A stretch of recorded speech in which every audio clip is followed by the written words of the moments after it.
Ladies and gentlemen, welcome to the very quaint town of Riesenbeck in Germany, a town that is responsible for producing some of the best show jumping talents that the world has ever seen. We find ourselves here on the doorstep of Ludger Beerbaum's backyard for stage 9 of the Longines Global Champions Tour as we get ready to see which of today's 40 best riders is going to be qualifying for the end of season Longines Global Champions Tour Super Grand Prix. We have a lot to discuss, a lot to unpack. Slightly overcast conditions makes it slightly cooler, perfect for show jumping today as we get ready to start the show with a man who is absolutely no stranger to success on the Longines Global Champions Tour and to many people holds one of the most iconic comebacks if you reflect back to Paris a couple of years ago. That man, of course, belonging to his blue and yellow colors of Zangersheide is Christian Allmann, and alongside us the commentator of the Longines Global Champions Tour as Tom Frayne joins us as well. Tom, Christian, welcome.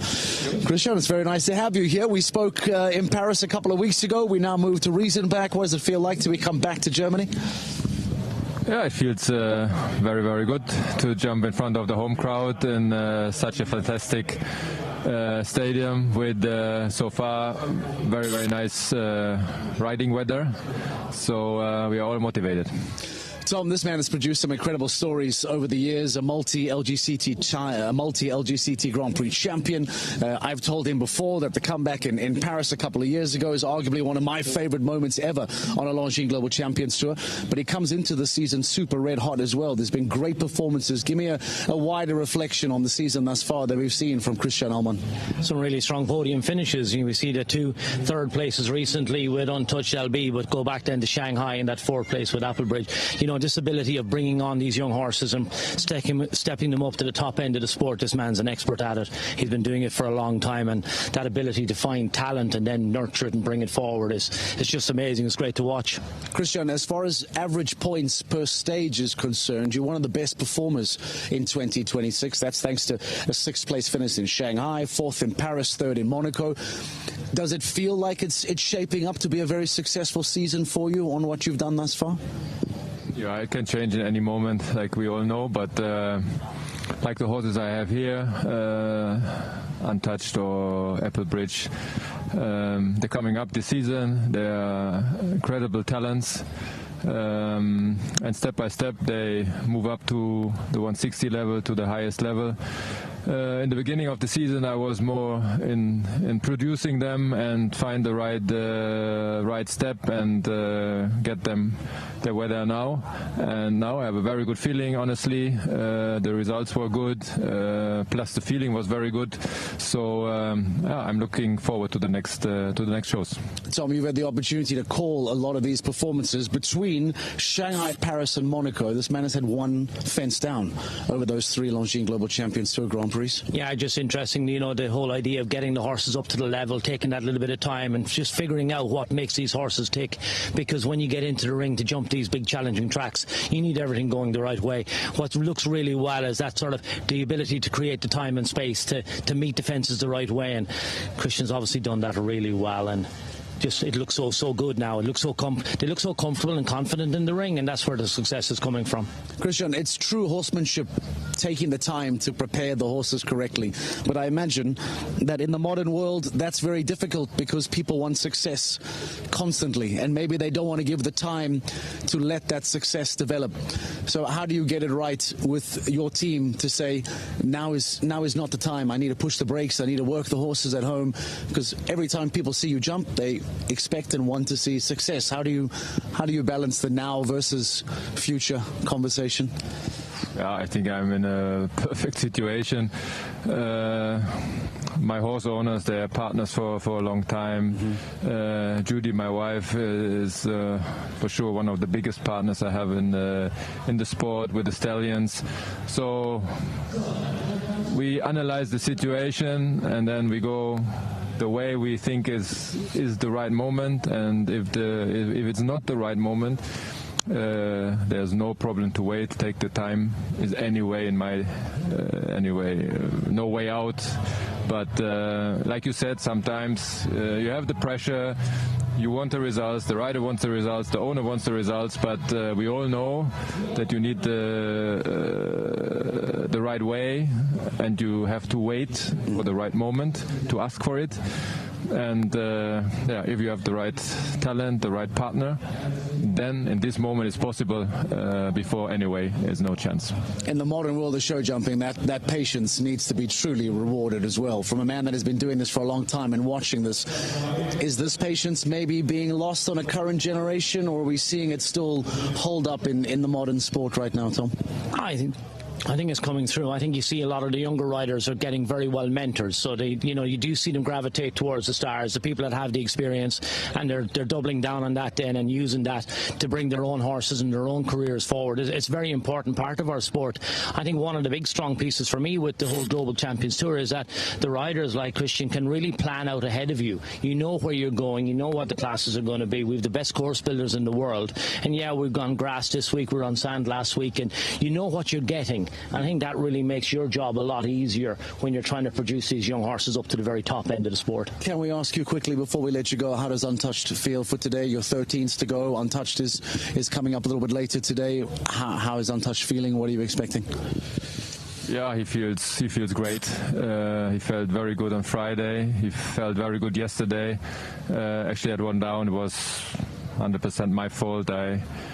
I did one less to the vertical into the line of the plank oxer, so I was a bit deep. But the rest, he felt very comfortable and good, and so we're looking forward to the Grand Prix. Christian Ullmann, it's looking to be a really nice season for you towards the back end of 2026. We wish you best of luck for later on today. A lot more conversation around Christian Ullmann and this wonderful season that is starting to shape up. 5 out of 6 clears, podiums, championship points, and no stranger to an LGCT podium. Will that be the case again here on Today in Riesenbeck? We'll find out. For now, let's talk to another man who's been dominating in 2026 as well, LGCT multi-time champion as well, in Abdel Said, as we get his thoughts on the field around him, chasing him for that title. Abdel, who has been the standout rider for you in the first half of the season, and why? I think Bucci stood out for me, his consistency. I've really enjoyed to watch him ride. I mean, they're all fantastic riders on this circuit, on this tour, but I think Bucci really stepped up with new horses, and he showed a lot of consistency and a lot of strength. So yeah, he'd be my pick. Who have you seen this year that you're thinking, there we go, that's someone to keep an eye on? I would say Anastasia, actually. Again, you know, I know she won the Grand Prix last year, but she showed different consistency, I'd say, doing it the second time, and it was in an impressive way. That was a big Grand Prix, tough class, only 2 clears. It was 2 clears, yeah. So I'd say Anastasia is making huge steps. Horse of the season for you thus far? I think Zazu, my horse, the horse that I'm riding, I think she's made huge developments from the beginning of the year, showed a lot of consistency by winning the Grand Prix in Cannes and jumping a lot of clears in the team classes. So I would say she really made big steps upwards, but I also like Bucci Stallion a lot. I think he's really showed a lot of consistency as well. Who do you think has made a real statement win? Max in Paris was a really big one. Yeah, winning under the Eiffel Tower, that was pretty big. Yeah, I'd say Max, you know, coming in there and under pressure and performing, and while he knew he had to, really, because I was leading and he had to get closer and close the gap, so he put a lot of pressure on me. I think the Grand Prix in Cannes was quite a tough one. That was a fun one to win. Yeah, Max will definitely be up there, yeah. Who is the one to watch for the second half of the season? I'd say Bucci and Max. You know, they have depth in horses. The horses look fresh. I'd say Bucci and Max are gonna be tough contenders, yeah. If you had to pull one name out of the bag now and make an early call, who looks, and you may include yourself, who looks the most likely to be a crown champion by the end of the season? I can't talk about for sure. I'll give it my best, and I'm not going to give it away, so that's for sure, but I can't talk about myself. I just think Bucci's horse looks incredible, and he looks extremely fresh. He looks like he hasn't really, you know, he still has a lot of spare in the tank, and he's a brilliant rider. Okay, Max as well. Max is very smart. His management is brilliant. He's a super competitive rider. Okay, we'll see. Obviously, Edwina is a fantastic rider, and so is Katrin. But I'd say my first pick would be Bucci and second would be Max. The thoughts of Abdel Said, a two-time Longines Global Champions Tour Grand Prix winner in Doha. Now recently, a three-time Longines Global Champions Tour Grand Prix winner, winning with Zazu in Cannes. The man is starting to become known as the King of Sand. Step aside, Rafael Nadal. Who he does speak about as well, by the way, is Pier Giorgio Bucci. The man is putting together one of the most outstanding seasons that we've seen, and without a shadow of a doubt, his best professional season on the Longines Global Champions Tour. Let's quickly remind you what Pier Giorgio Bucci has done in 2026.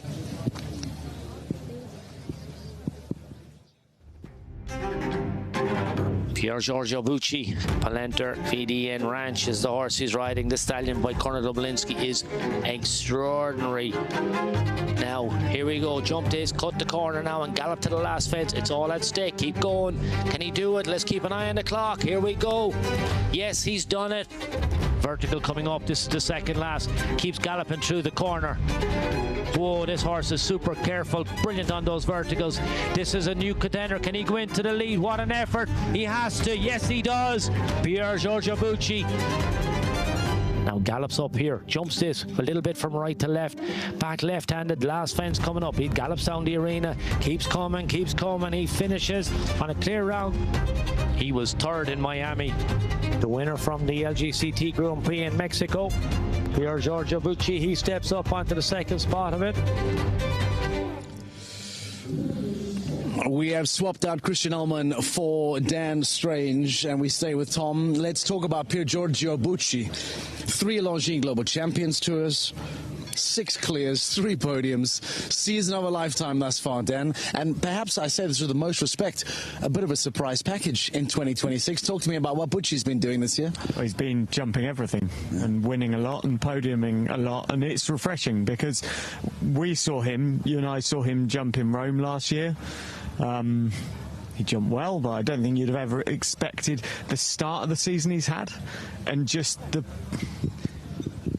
consistency, the control, and the ice coolness that this guy just has at the moment it's really refreshing. He's not a youngster. He's not a youngster at all. He's a wonderful guy as well. He's really lovely. I know it sounds like it's a cheap sell to say that, but he is truly a very, very nice, fun man to be with. Let's talk about the fact that surprise packages, Tom, are always really intriguing and really excite people, because whilst it's all good and well that the die-hard winners and the repeat winners is what carries the sport, when you have someone like Pier Giorgio Bucci who comes in and shakes up that championship, that all of a sudden start making it quite refreshing and quite exciting for the viewer. He's been a very talented rider all along. The problem is that the big challenge for everybody is just horsepower. It's horsepower, and he now has a horse, and you can just see, like, he has all the experience. He's ridden at the top level for a really long time. Those of us who have been in the sport have seen him. You know, he's been working away in the background, riding a lot of horses, but now he's got a superstar, and now he has the opportunity. He steps onto the league, steps onto the tour, he's a winner. He's won in a lot of places. Because we've seen great success, but it's all coming off the same horse. Success breeds success. This is the horse he has. Palinter's doing a fantastic job at the moment, backing it up, and that's the big challenge in the sport nowadays, is to find enough horses. The one thing about Pier Giorgio is he has a lot of experience. His ability to manage his horse, and we've just spoken with Christian Ullmann, he's the master of this, is you can't go to every show, you can't run every day, but Pier Giorgio has a lot of experience behind him. He has a superstar horse that's old enough now to go to war with. So he's doing that. He's managing it perfectly at the moment, and we'll see what he does for the rest of the season, but he's doing a brilliant job now. He has the horsepower. He'll kick on from this. Dan, how does this championship table shape up for you now as we kind of enter the halfway stage? Because you have Pier Giorgio Bucci doing fantastic things. We've just heard from Abdel Said as well. Max Kuna is flirting in the background. Edwina Tops-Alexander is in the background as well. Christian Ullmann, who we just had here, only 30-odd points behind outside the top 10 as well. These are all the regular names that we talk about. We're kind of at half-time. How do you feel this shapes up going into the second half now? It's like a really good 1,500-metre race in athletics. There's a leader, but only just, and it's a very experienced leader as well. It's not someone you really want to chase. And look at that chasing pack, the names that I'm talking about. What I was just going to say there was, though, for Abdel, okay, he's got Bonamy, who's done so well and won so much so often in Doha. He's actually won a LGCT Grand Prix this year on Wathnan than Zazu, and so his horsepower strengthening. You look below him, as you say, and there's just an absolute array of quality where, you know, could Edwina Tops-Alexander come through and make it a third LGCT championship ever, which is huge. Christian Armand, you've just spoken to him. The winter he had, losing, was it Dagenix, I think, it was sadly passed away. His son broke his leg. He had a really tough winter, and now he's bringing these horses through, and it isn't just Untouched LB, it's Applebridge as well, and delivering quality time and again. There's so many, and one that's just off the pace, Antoine Herman, youngster, you know, back-to-back third places in LGCT Grand Prix is massive. There's so much talent.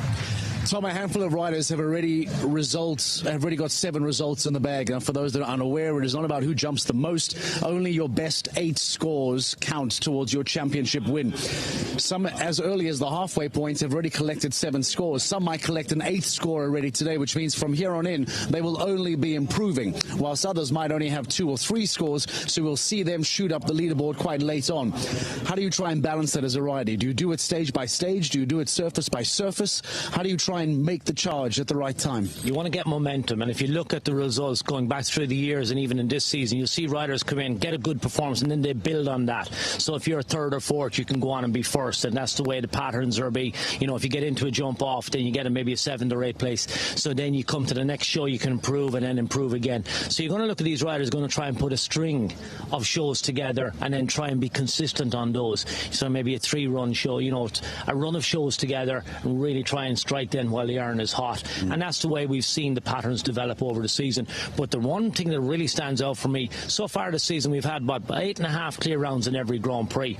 But it's a bit behind it, which is really interesting for me. We've had about 11 people on 4 faults or less in each of those Grand Prix. So it's not just those that are getting into the jump off. There's a lot of people who've had really strong performances just missing out on those jump offs. So they're stacking up now. If you're in the lead and you're looking behind you, there's a lot of riders with some really good horses who, if they get on a run of form, are going to put those people under a lot of pressure. It's going to be a fabulous run to the finish. Dan? Zoe Hank-Conter, on the point he's saying. Zoe Hank-Conter is sat primed. I said about a 1500 metre race, right? This isn't someone who's gone and made podiums all the time, but Zoe is riding out of her skin at the moment. Was it Cannes? I think it was Cannes. She had literally the last fence down, and it was like a clip at the last, and she was almost in tears when she came out, and then did brilliantly. Came and spoke to us about it. She's one of those where she's in such form, but like you say, she's picking up points where she's not necessarily then podium, and that is actually what you want at in this type of table. And it's that great mixture of youth and experience that makes this run into the title now for the second half of the season fascinating to watch. It's about the rider experience. It's about the excitement of those young riders. It's about the horsepower. Who has variety? Who has depth? Speaking of young talent, a man that performed exceptionally well here in Riesenbeck just a year ago, Jack Whittaker, continues to impress, continues to jump beyond his years. Dan has been a busy man. Already caught up with Jack earlier on after a 4th place finish in Riesenbeck in 2025. What is Jack Whittaker hoping and expecting for here in 2026? Let's find out. Jack, you seem to really like it here in Riesenbeck. 4th last year on Jack JL. What's your memory of last year and how it went? Yeah, sure. When I was here last year, Jack had only just really come into my string, so we weren't really coming in with any expectations, just giving it a go really, and he jumped well. So like now we've got a few more expectations, probably put a bit more pressure on myself. So hopefully we can pull out the bag again this year. This weekend, you had one down yesterday. It's a ring he seems to really enjoy. How do you feel he settles in there? What's the feeling you get on him in this ring? Yeah, sure. He's solid as a rock, especially in these big grass rings. You haven't got to worry about how he's feeling. It's more how I'm riding. So as long as I get it right, we're okay. You said he only came into your string last year. It was pretty much just over a year ago. How is the bond coming on? How long does that bond take to develop? Sure, it's always developing. You always, it never really stops. You know, it's one of them things. I think with every horse, you're always learning about new horses, and you're always learning on the horse you're on. And sure, he feels really good. It feels like he's getting better and better. Even now, like he's more than a year. I've been riding him, but it feels like he's just starting to get fit enough now. And he's a big horse. You know, it takes a long time for them to grow the right muscles and keep the muscle. And he feels at the moment like as best as ever felt. Looking at your form personally in the championship, third in Miami Beach, first time you got on the podium, LGCT Grand Prix, then 10th in Mexico. It's been a really stellar start to the season for you. Yeah, sure. I've only done two of the Grand Prix, but they've both gone okay, and sure, hopefully I can. That was with Zara, so hopefully now I can swap horse and do one better. Today, what do you expect? Obviously you go in with a plan, you'll walk the course, you'll see what you think, but what's your feeling today? What's the confidence like?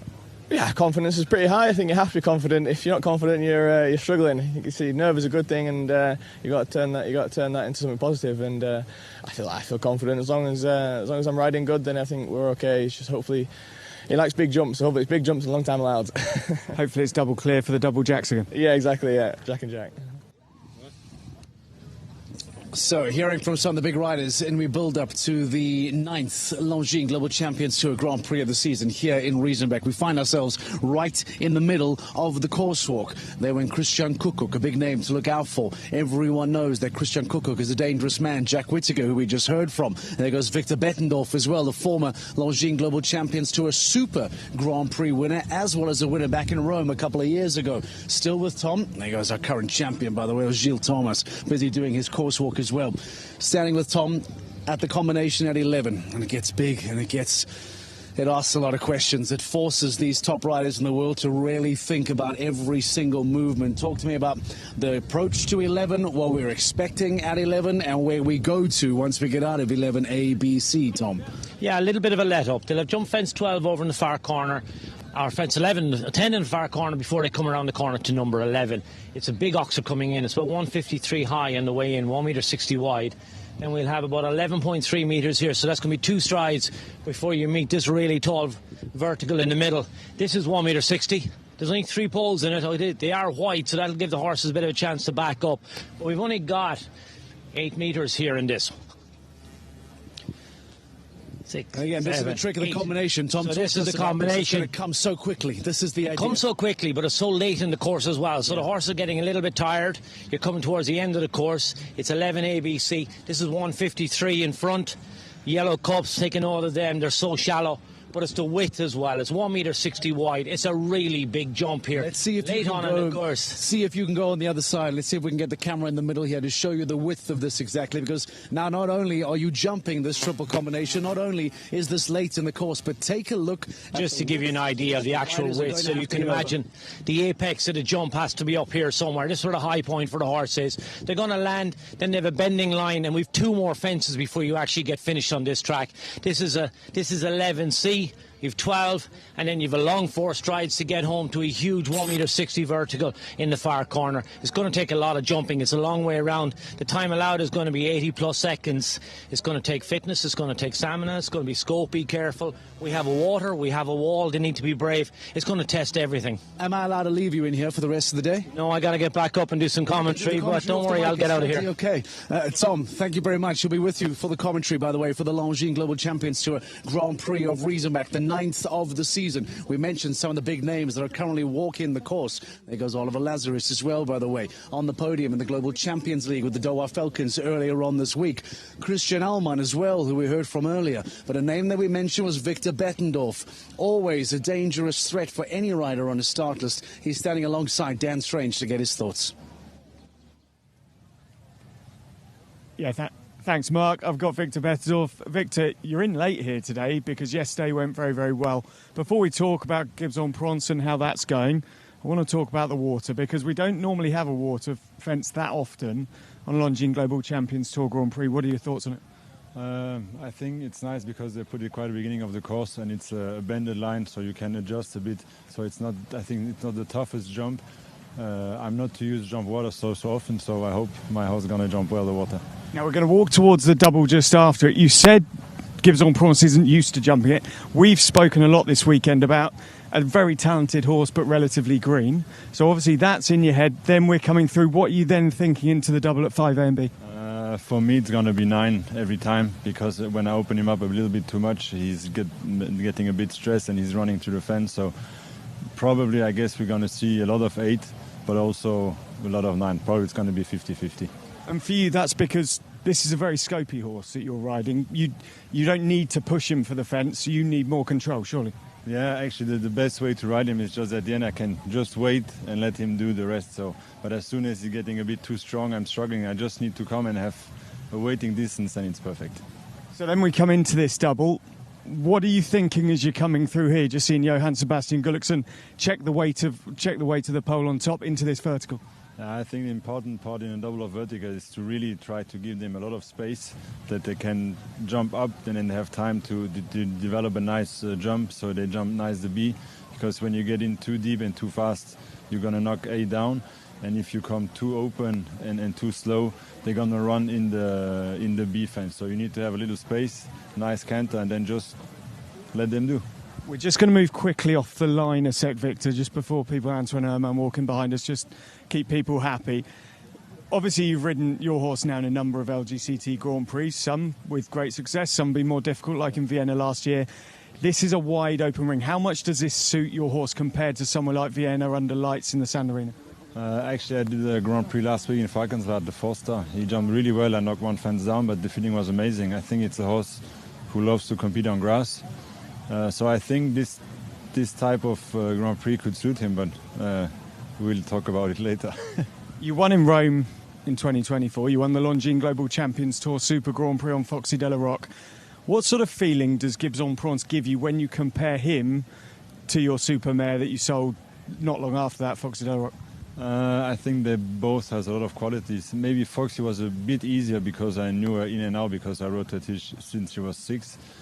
Gibbs, I just ride him for 1.5 years now, so we still need to get to know each other on bigger shows, but the quality is amazing. And what I like of horses is when the mentality is really strong and they want to do well for the rider. So Foxy and Gibbs are a bit similar, not the same, but they have a very strong character and they want to do well for the rider. So that's what I'm looking for in horses. When you look at the overall season that we've had so far, you know, we're just about hitting halfway now. When you look at the championship, who stands out for you in terms of having had a strong championship? But also when we look ahead to the latter part of the championship, which of the top riders are you looking at potentially to go and challenge for this? To be honest, I don't have really the results in head, but I think Abdel is doing really, really strong.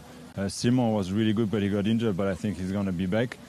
And I think the one who did really well but didn't jump so many times is PG. So I think PG, after the World Equestrian Games, he's going to do some globals more, and I think he's a strong contender also for the Super Grand Prix.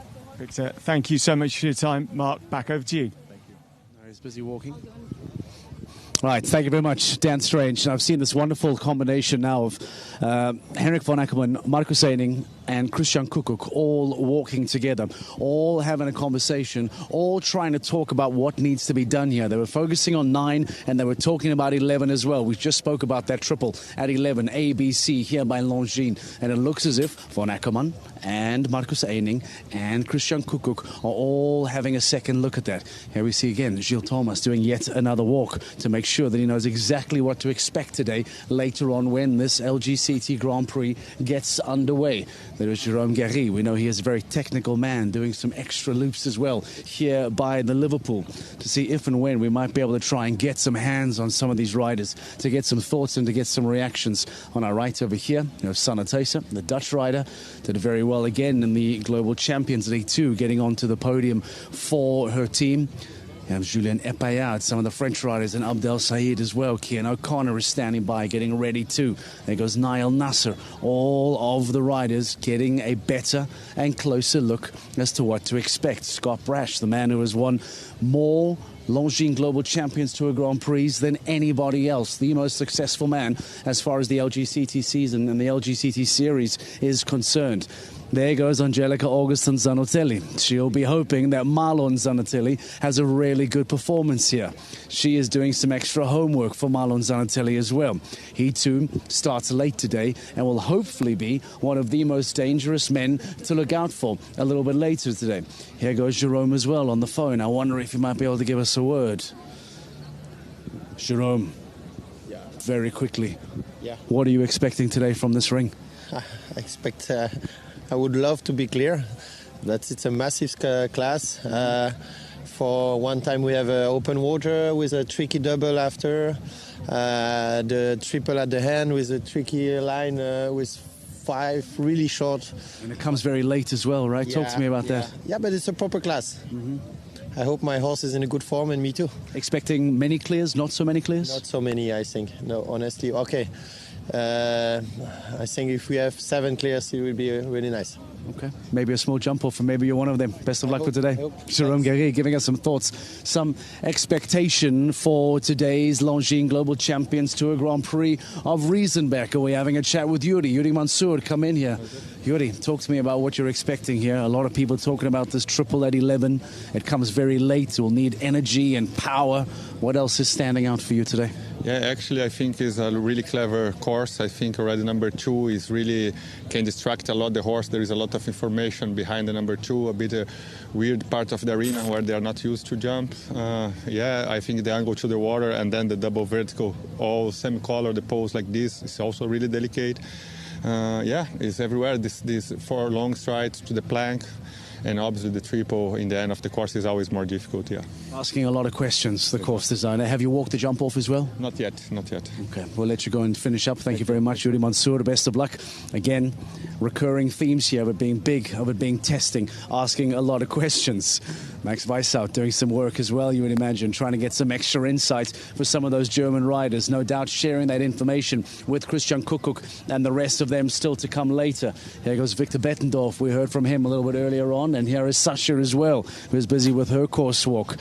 What a wonderful GCL she had for the Basel Cosmopolitans, finishing on top of the podium. Very quickly, let's go back to Dan Strange. She's been standing here, having a few words with the riders, getting some thoughts, getting some reaction. What's been the recurring theme that you've been hearing, Dan? I think everyone's really excited. And one of the big things is having a water jump in. I do think it's fascinating. It just adds that different nuance. This ring adds a nuance, as we see in Valkenswaard, as we see in Madrid, as we see in Mexico. There's something so special about a big grass ring and putting a nice big water jump in. It's not going to be overly testing, as Victor said to me. Gibbs-en-Provence hasn't jumped them much, and some won't. But it just adds that bit more spectacle to what is already a huge spectacle in LGCT Grand Prix. That's our music to get out. The 9th Longines Global Champions Tour Grand Prix of the season, live in Riesenbeck, is next.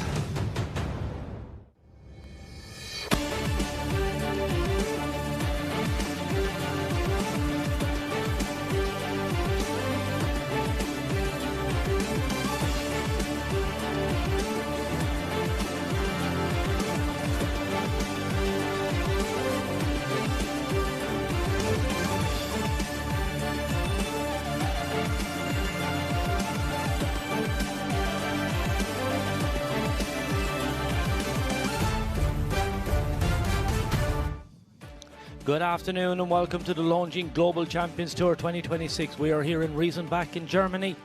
A wonderful location here, and we're getting ready for our LGCT, our Longines Global Champions Tour Grand Prix. This is leg number 9 of the 15 legs. We've had a phenomenal season so far. The stage is set. We have 40 horse rider combinations getting ready to tackle Peter Schumacher's course is set at 1.60 m.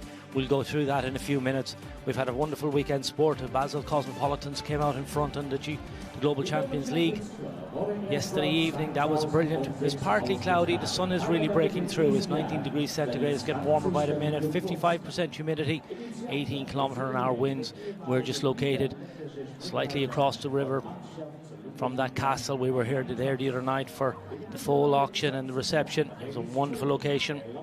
So we're here in Riesenbeck equestrian facility, Ludger Beerbund's facility.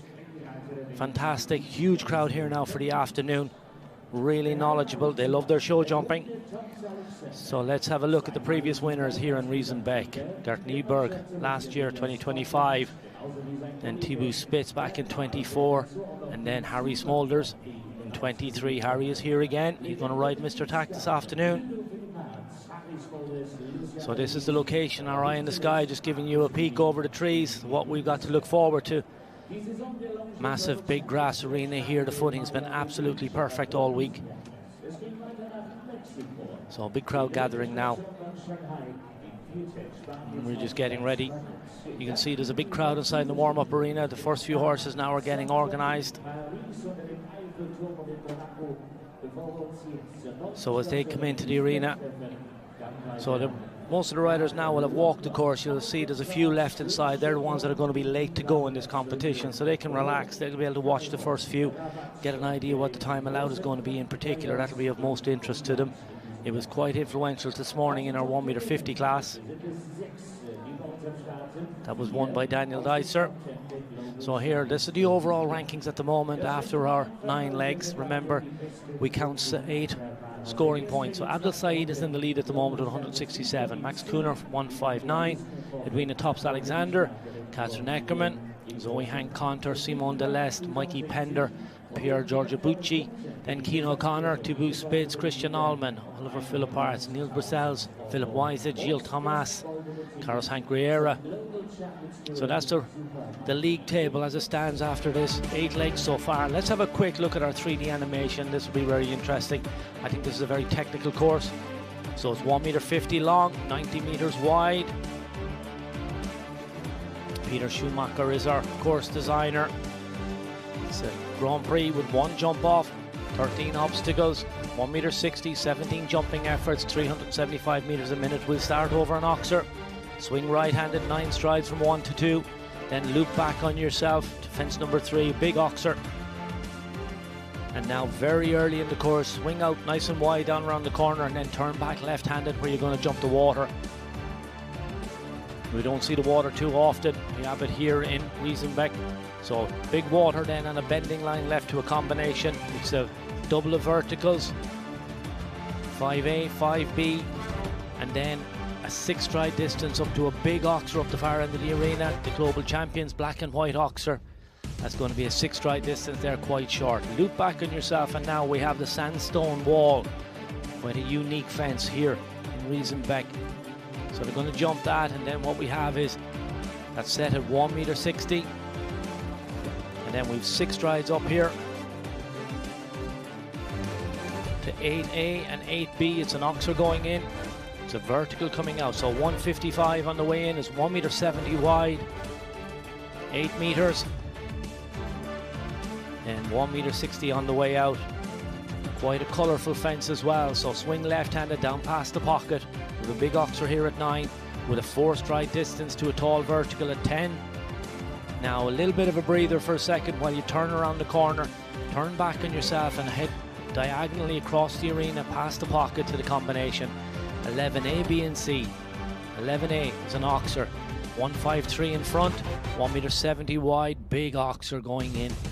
11.3 meters, so 2 strides to the middle part, which is a 1m60 vertical, and then 8 meters to an oxer coming out, set at 153 again in front, 1m60 wide, big jump on the way out as well late in the course. Bending line right, then 7 strides up to fence number 12, which is a big oxer with a water tray underneath it. That's the Longines Global Champion Tour, and then the last fence is the vertical, set at 1m60, 4 strides on that distance, little gate underneath it. So there's the man in charge of the measuring tape. He's set the challenge for this afternoon. It's all to play for here. So we're just going to relax for a minute or two while we wait for our first few horses to come in. But we'll have a quick look at the start list. Gudrun Petit, she'll be the first lady in. Seiko Scavero Dior is the first horse coming in. Then Yoli Mitalineo, Laura Triba, Jennifer Hochstrada, Oliver Lazarus, Bertram Allen, Antoine Ehrman, Johann Sebastian Gullikson, Emmanuel Gardiano, Jean Sredan, Harry Smolders. But keep an eye there on Christian Allman. 1 touched LBs was placed in the last couple of Grand Prix. ESI Ali Nile Nassar, he jumped a clear round recently in the Global Champions League yesterday. We'll see if he can come back again and do the same. Oki Flandria, Niels Brunsels, keep an eye on that mare. She's really, quality was very good yesterday as well. Just jumped 1 round yesterday. Jack Whittaker and Jack JL, another combination that's been very successful. And of course, number 32, keep an eye on Christian Kukuk. Checker 47 was very good in the GCL yesterday. Hello Folly as well, competes at the highest level. And then the winner from yesterday's class, Laura Kraut with Balotillo, that won a Grand Prix qualifier. Quality all over the start list here. Hard to pick a winner. There are plenty who will be trying. So we're going to have a really interesting first round. The time allowed is 82 seconds. We'll see how influential that is going to be after the first couple of horses. I suspect it will be quite tight. He's not in the business of giving them too much time and space to sort themselves out as we get ready for the first rider coming in. So just looking in the gate, a recent signing, mid-season transfer into the Riyadh Knights. Good run, Petit, from Belgium. She's ranked number 158 in the world. Now, she was part of that team, the Riyadh Knights, who was 7th in the GCL yesterday. She rode this horse in the first round and the second round. She had 2 fences down the first round, was foot perfect on the second round, just cut 2 time faults. So she's going to be the pathfinder here today. Now, quite cleverly, she's just gone down and walked past the water. Let this 10-year-old gelding by Mosito van Helhoff out of Figo de Muse mare. So she trots away. She's got the bell, and we're about to get the Longines Global Champions Tour Grand Prix of Riesenbeck underway.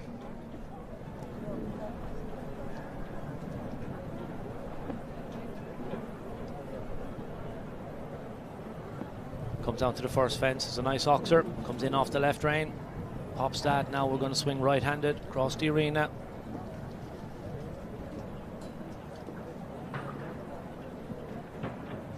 Now back right-handed. Turn back on yourself. Now moves up the pace, you can see. Comes off the corner to the water, really sends the horse forward, jumps it up on the left-hand side. Now has to slow down and steady. Up to the combination, double verticals, very neat in. 5-6 patient on that line then to the Global Champions Oxer. Round the corner, fence number 7 is the big wall, set at 1.60 meters. Related distance. 5 strides, nice and forward up there to the double. Oxer in, vertical out. Now settles up. Big oxer here with a hedge underneath it. 4 strides to it, whoops. Long 4 up there to that tall vertical. Now she has 1 fence down, comes around 11A, B and C is a combination. Oxer in, 2 strides. Vertical, now 1 stride. Squeeze to get out over that back rail. 7 strides coming forward here to the second last fence. Water tray at the back of that. And then 4 strides home. Pops the last fence. She's 82.72, so she picks up 1 time fault for her efforts, as well as 1 jump, 1 fence down. So total of 5 faults for good run. Very unlucky down that line. Past the pocket. From 9 to 10 is a long distance, so this is the big oxer at 9 with the hedge underneath it. Then you can see she just moved up to get down to 10, but the horse didn't get close enough. Just put in an extra stride and takes that plank out. You can see how light it is. It just spins away. She's a little bit disappointed. Puts her hand on her head, gave her horse a great ride. So the next to take it on will be Yali Mitalaneo. She comes here now with La Perla Vidi Hemflick.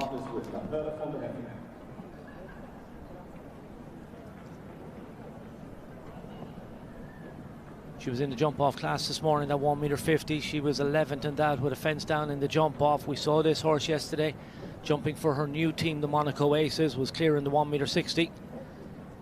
Global Champions League. It's a 15-year-old mare by Cooper van de Heflik, out of a dam by contract. Van de Heflik now moves around the corner here, comes to the water on the angle, curves the line, jumps it straight down the middle, and that sets her up nicely now for the combination. 5A, 5B, 6 strides there. Now back around to the wall. You can see Yali staying on a really good pace, nice and brave, doesn't go too wide to the wall, drifts a little bit right-handed. Now that moves her up. Whoa. Now she's just looking down.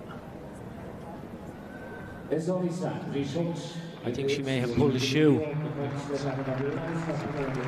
So she's decided, she's put her hands up and she's going to tell the judges she's going to retire. jumped the wall quite nicely. And you can see where the horse had drifted right. That took her off the line that she wanted to be on. And that just really messed up the distance then. What you're trying to get down there is in a forward 5 strides. You can see he just clipped his foot actually on the way up there, jumping that fence. Now here we see him jump the wall. There he's gone right-handed. 4-5, just didn't get up the distance. Once she had actually come around the corner and drifted right-handed, it took her off the line she wanted to be on. So sensibly then just puts her hand up and says thank you very much.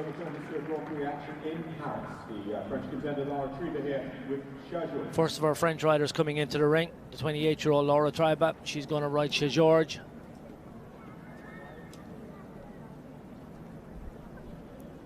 Chez Georges now is an 11-year-old stallion by Scirocco Blue out of a Sanvaro mare, based in Ashford Farm. But then the Carl and the team there, they're looking after her this weekend. She rode shotgun yesterday in the GCL. She gave Chez Georges a spin around here on the grass in the speed class on the first day. Just jumped all the fences, just picked up a time fault as she was schooling around. He's a really good jumper. She has him now for just almost a year. She's another one of these riders that has a real feel for the job, loves the horses, and they really like her. They go so well for her. Now comes around to the water, nice and tight here, gets straight, leg on. Great control. She steadies up here for the double verticals. 4, 5, 6, nice and patient. Really has to use the scope. We're in the, see the little yellow flash on the bottom, says we're in time fall territory at this stage. So now comes back around to the wall. 4, 5, no, that's not going to work. You really have to move up there. Landed a little bit flat-footed when he came off the wall. That's when I think Laura decided she'd go for the 6 strides, but wasn't able to get it sorted. Now she's decided, lost her rhythm and balance, lost the momentum. So she puts her hand up and says thank you very much. Horse Builder really making our riders work here this afternoon. It's technical. Laura also retires here as one of our early contenders in our Longines Local Championship Grand Prix of Riesenbeck. You see here, she jumps the wall. Now just lands a little bit flat and then just sits up on the first stride. That first stride needed to be a lot longer than that to get up there on the 5.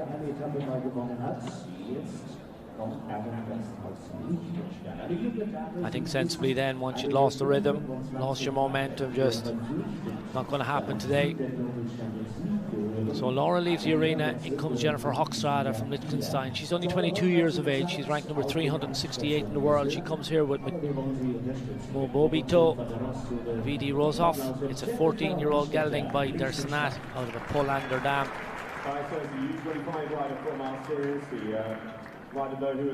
We saw her yesterday with Winnetou Denna Hammett in the GCL, where she jumped around for just one fence down in the 1.60 m. She jumped this guy around in the 2 phase, finished in 14th place, was double clear.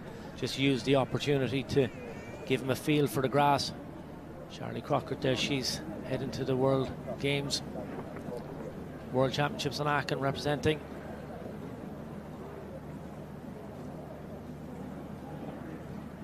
You're jumping to 3 stars at the moment. Jennifer now pops the first fence. She has the front rail down. That's going to make it a long way around. Now needs to move forward here. Jumps 2, back around right-handed to jump that white oxer you can see in the bottom right of the screen. So you loop back, try not to lose any momentum on the corner. Has a little touch on the front rail. This is another horse who just carries his tongue out the side of his mouth. Nice and relaxed about it, doesn't worry. Comes to the water. Whoa, whoa, whoa, stay where you are. Thank you. Just the water set up on an angle, hard to get straight, and you can just see this horse came around the corner, didn't quite read what was in front. There's a little box hedge type feature in front of it, so the horse really just needs a second to put his eye on it. I think we're going to see Jennifer come and jump the first fence. Yes, she's put her hand up. She's opted to retire as well, so 3 retirees in a row, and I'm afraid comes down just to jump the first fence again. Pops down, clear the second time.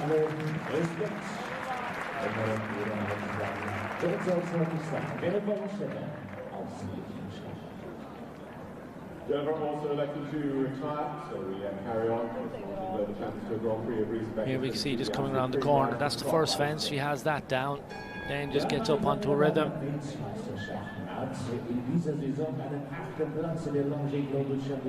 Thankfully, pushed her back into the saddle. Saved us embarrassing wetting.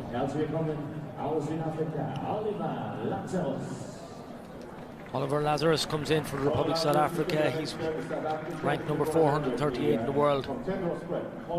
Conbaltango PS is the 12-year-old gelding by Contendrus out of a Balladarue mare. We saw this horse jump to GCL. He was part of the Doha Falcons team that was third yesterday. Popped around the 145 welcome stakes here on the opening day on Friday just to get a feel for it. You can see really active horse. Nice and careful. A little bit of a roll on the rub on that top pole in fence number 2.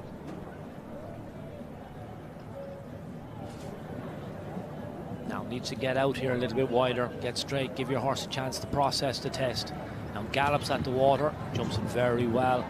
Now needs to slow up here for the double of verticals. Pops in.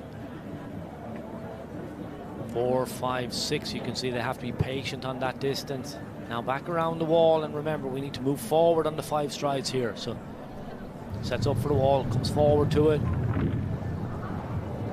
4, 5 moves up, caught the wing on the just the flag of the wall, but I believe he's left all the bricks in place. So now moves down the arena. Big Oxer with a hedge underneath. 4 strides forward to the planks. He's picked up 1 rail on that line. Back left-handed combination coming up. It's an Oxer coming in. 153 in front, 170 wide, 1.60 m in the middle, 153, 160 coming out. Right-handed to a big Oxer with a water tray. He's lost his stirrup coming around the corner. Just got a little bit unbalanced, wasn't straight, up to the turn left, and he's also put his hand up. He's choosing to retire as well.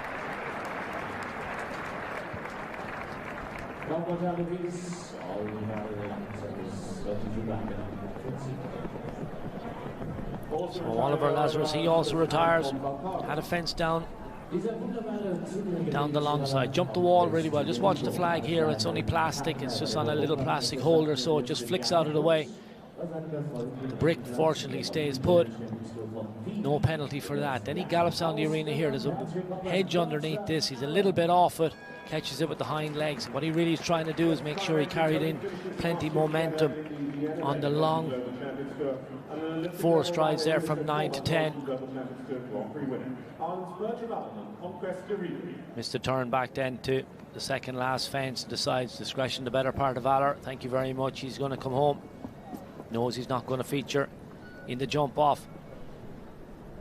Here's a man very well mounted. Conquest de Riga is a 10-year-old gelding by Fantomas de Muse, but of an Indoctro mare, Bertram Allen in the saddle. This horse has been a revelation over the last 2 seasons. Jumped the Grand Prix qualifier here yesterday. That 1.60 m class popped around and made it look very easy. Finished second in it. That got him his qualifying spot here. Loads of scope, great awareness as well. Watch how the horse kicks out behind. Oh, and he's had that fence. It's on a quiet 6 down that distance. Back nice and tight to the wall. You're going to have to move up here a little bit. Horse has a huge stride, just eats it up, where we've seen some of the others struggle. Now Bertram knows he's a fence down, so he's going to try and be as quick as he can. Clear rounds are going to be hard to come by here.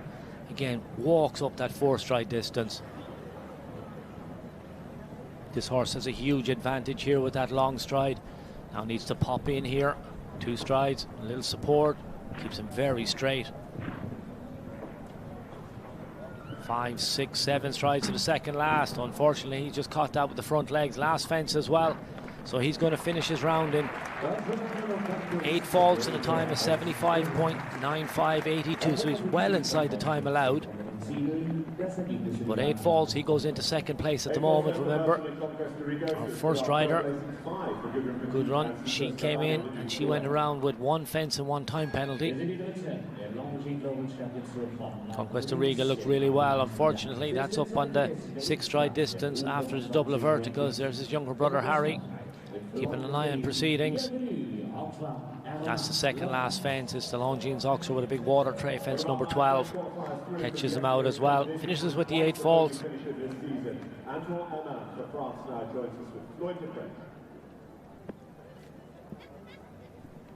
This young man's had a phenomenal season. He's 24 years of age. He's now ranked number 47 in the world. He's number 2 in the under 25 rankings. He's been placed in a number of Grand Prix, LGCT Grand Prix this year. He was 3rd in Shanghai. He was 3rd in Madrid. He comes here now, riding Floyd the Prez. It's an 11-year-old gelding by Vigo Sisi out of a Papillon Rouge mare.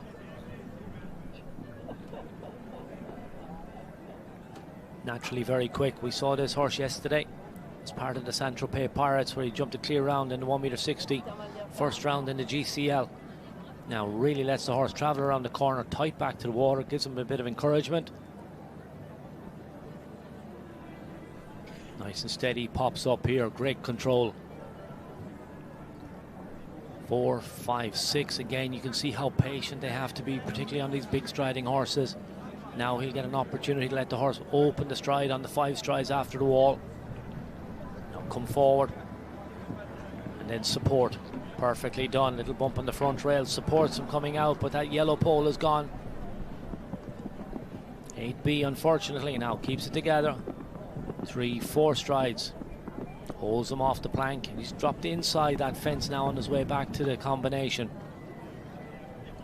Looking for a quick 4 faulter. Oxer in, has had the back rail as well.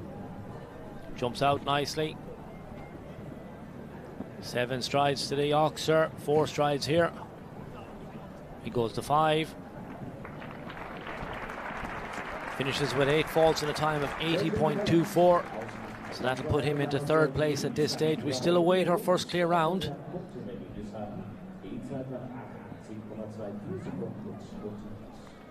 Showdown, 8 faults for Antoine. A little bit slower than Birch Mountain, goes into 3rd. Here we can see him after jumping the wall. Jumps in really nicely here, open the stride, and just watch that top pole, just getting caught with the toes of the front feet and just pushed them off. He picked up another one on the way home to finish for 8 faults. Back around the corner here. This is into the combination. Watch the back rail, just clips it with the hind legs, just drops it out of those safety cups. Johann Sebastian Gullikson is in the arena. He's ranked 164 in the world at the moment. He's now riding Equine America Harwich VDL. It's a 14-year-old gelding by Arezzo VDL of a Darko mare. Picks up the front rail on that 3rd fence. A white Oxer now. Quiet here to the water. Really trust this jumper. Just skipped over the water. Made it look very easy. He's had the vertical on the way in. To that double down. Now back right-handed. 2 fences on the ground as he comes back around to fence number 7.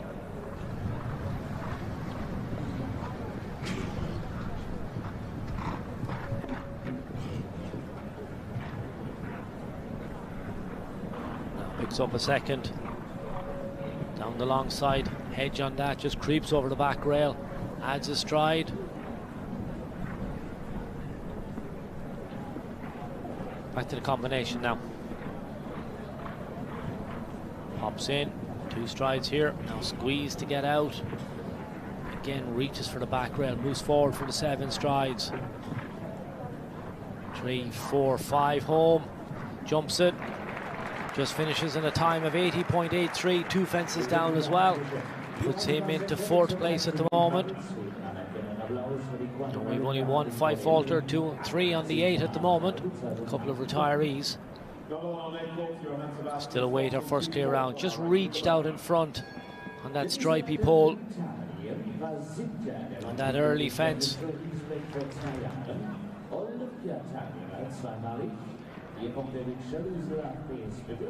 That's on the double of verticals, has the first one down on the way in. That's after the water. Good on the way out.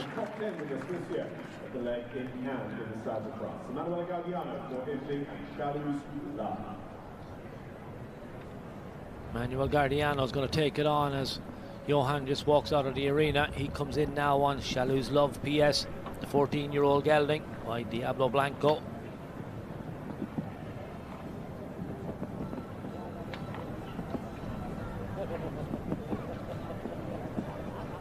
Starts off very nice. You can see he wears one of those face masks just to get the horse to concentrate. Jumped yesterday in the Grand Prix qualifier. Had a fence down on that, but still managed to get 9th place. That secured his qualification for this. Skips into the has the vertical on the way out after the water. And he adds a second fence as well, so very quickly has 8 faults. Back to 7, the wall. The horse walks up that distance. Huge stride again. Back around to the Oxford with the hedge. And just cruises up again on the 4 strides. Opts to come inside to the combination. So needs to get square here before he comes in over this big Oxford. 1.70 m wide. 2 strides to the vertical. 1.60 m. And a big 1 meter. Oh, and he's clipped the back rail on that 1.60 m wide Oxford on the way out. Second last fence. Adds up on the way home, goes to 5 strides. 3 fences down in a time of 80.47. Puts him into 5th place at this stage. We still await our first clear round.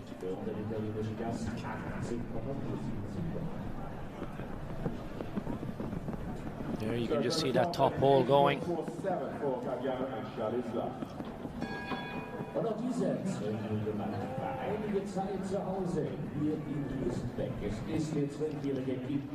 Not for him today. He's a prolific winner of classes. So he was good in the Grand Prix qualifier, finished 9th in that. So he walks out of the arena. We look forward to one of the French athletes coming in. Jeanne Sedan comes in. She's 24 years of age. She's had a phenomenal couple of seasons. She's ranked 144 in the world at the moment. This is Sapano Balobé, the 12-year-old gelding. Mike Kaman of a Staccato's highlight mare. This horse was 6th in the Grand Prix qualifier yesterday, our opening class on Saturday. That was a 1.60 m class. Very accomplished horse. Now jumps fence 2, has a little bit of a rub. Now back around the corner, keep the rhythm, comes forward.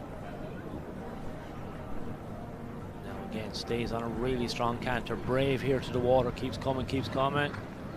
Now sits up and steadies up, just keeps a nice contact. Tall vertical going in, holds him off the vertical. 4, 5, 6, that's very well ridden. That's a difficult line. You have to be patient, hold the horse. Don't let him drag you down there. Now she comes forward to the wall, trying to get up here on the distance. Very quick, great reactions. Now, whoa, slow down, hold him off that vertical. Now there's a slight breather here, just for a second. Then come forward again, get straight to the big Oxford. Oh, she just catches the back rail. Goes to 5 to the tall vertical with the plank. It's on the 4 fall, so she comes 11A. Very strong in. Uses the momentum coming out, using her voice. 7 strides here to the second last fence. It's a great effort. Last fence coming up, she's going to go to 5 strides. She jumps it, she's going to gallop through the finish. This will put her in pole position at the moment. So she goes into 1st place with that 4 faults in a time of 77.54. We still await our first clear round. Great effort from Jeanne Sedan and Sapano Balobé. This is a cross after jumping the big double. That's fence number 9. Just watch how she just catches the back rail. That hedge there just sometimes catches the horse's attention. It's tough up there watching these horses jump when you're so invested. That was a great effort. She's unfortunate to pick up 1 fence down.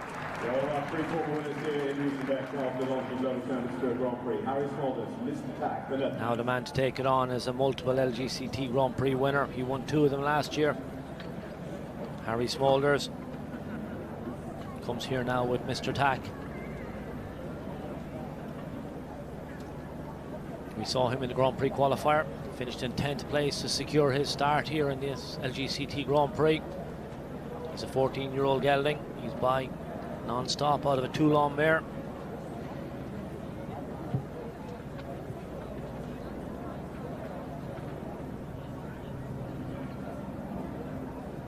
Coming in number 11 now, Harry will have had plenty of time to assess this course and see how it's riding. It's a real test of control, but also a real test of the horses, how much length of stride they have, how much control you have, and obviously how brave they are as well. Water comes up early, that's fence number 4.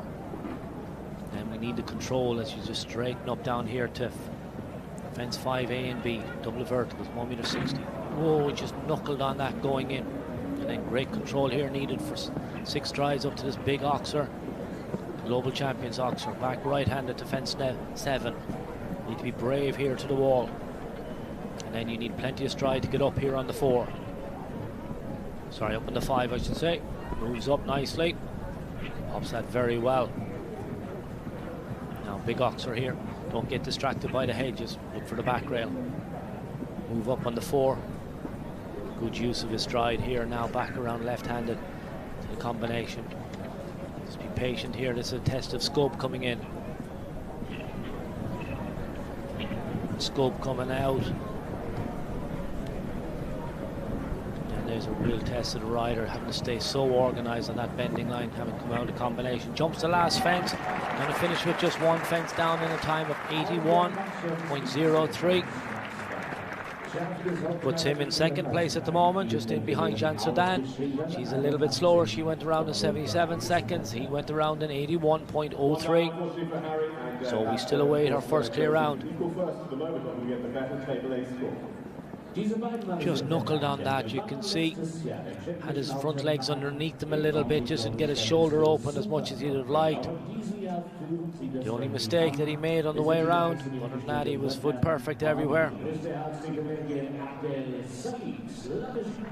Here's another man who has multiple LGCT Grand Prix wins, so he's won one already this year. He won the LGCT Grand Prix in Cannes with Monten Zazu Van Klaashoff.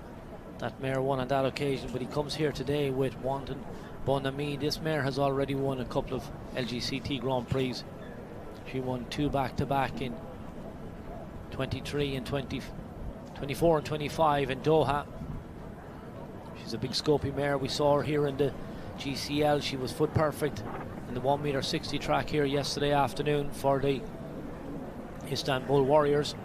They went on to be second. So he was on the podium yesterday. I'm sure he'd like to be on the podium again today. This mare has loads of strides, so those distances won't be a problem. Lots of control as well. Does a little bit of skipping around the place. Watch this mare. If she's any bit of doubt where the pole is, she'll kick out behind. Now, left-handed to the water. Brave. Now sends her forward, gives her a little kick. She reaches for it. Now gives a little buck. Gets the control back there. You can see her kick out again on both the verticals. Patient on the 6. Kicks out again. That just takes a little bit of time. You just have to regroup, so that could put him under pressure for the time fault. Up on the 5, nicely done. Oh, he has the back rail on 8A.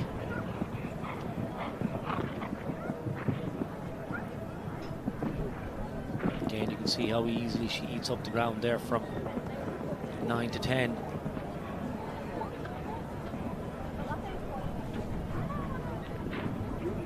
In, powers out. 7 strides up to the second last. 2, 3, goes to 4 strides, loads of scope. 1 fence down, 80.45, puts him into second place at the moment.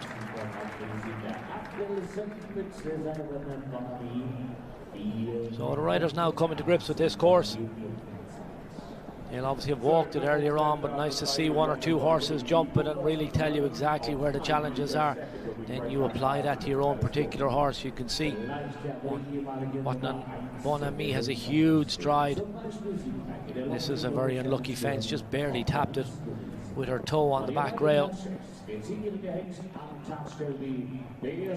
Here's a man who's in great form as well, Christian Alman.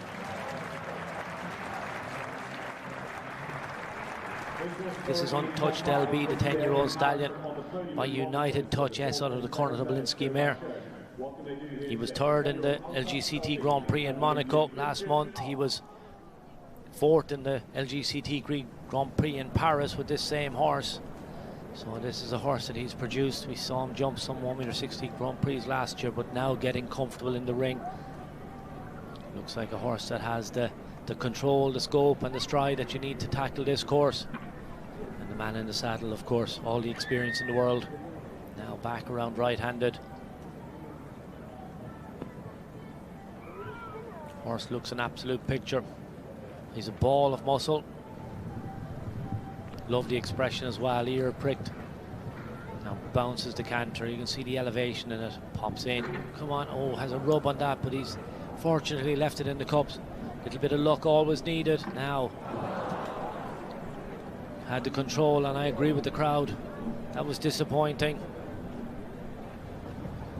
Really knowledgeable crowd here. They love their jumping, they love their horses. A lot of breeders in the vicinity. Now left-handed here. And you can see again a horse with a load of stride. Christian opposite turn left-handed very quickly back to the combination. Wants to be one of those quick four falters.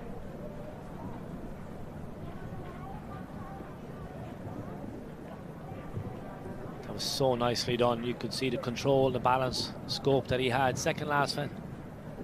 And just cruises up on the four strides to the last fence. Finishes in a time of 80.31. That's going to put him into second place. So our last four combinations have all gone around for just one fence down. I think the ride won't be long now before we get our first clear round. But Christian Allman, untouched LB, carrying on their good run of form from the previous shows, where they were third in Monaco, fourth in the LGCT Grand Prix in Paris. It won't be long, I'm sure, before they're on the podium again and possibly on the top step. Lucky fence down.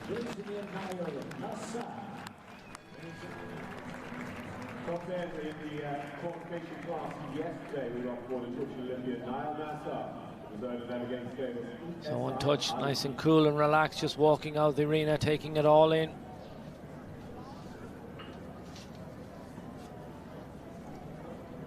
This is ESI Ali, the 11-year-old gelding by Staccato Gold out of High Go. He's an Irish sport horse bred by Andrew Hughes down in Enistag Stud. He has a number of horses here at the show.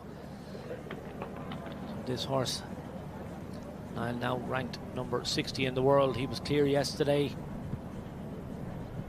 for the Cairo Pharaohs with this horse in the 1m60 G's Global Champions League first round at 1m60. Horse looked in great form. We saw him on the opening day. He popped around in the two phase just to come into the grass and get a feel of it. Real intelligent horse. Always had the third fence down. Now that gives him an opportunity that if he wants to try and be the quickest of the four falters, he can really just keep up the rhythm, cut a few corners and try and get his nose in front. Jeanne Sedan, she's the quickest of the four falters at the moment. She was home in 77 seconds. So he's going a little bit wider here, opting to try and use the opportunity to get ESI Ali into the ring and get another quality 1m60 Grand Prix under his belt. Opens the stride, makes that distance look really manageable. We've seen some struggle here this afternoon. Again here, watch him on the four strides. 2, 3, 4.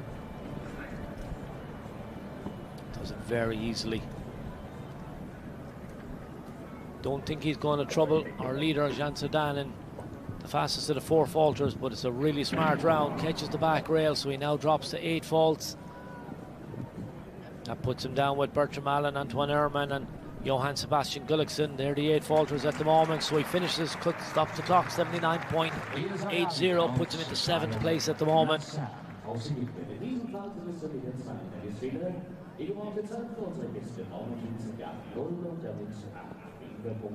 Good effort.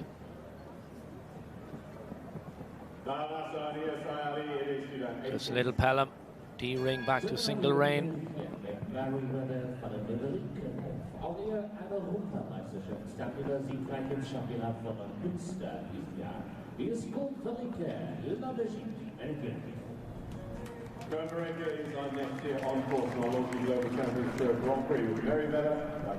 Good through the combination. Just watch how he kicks out behind on the last part, and that's what causes the second fence down.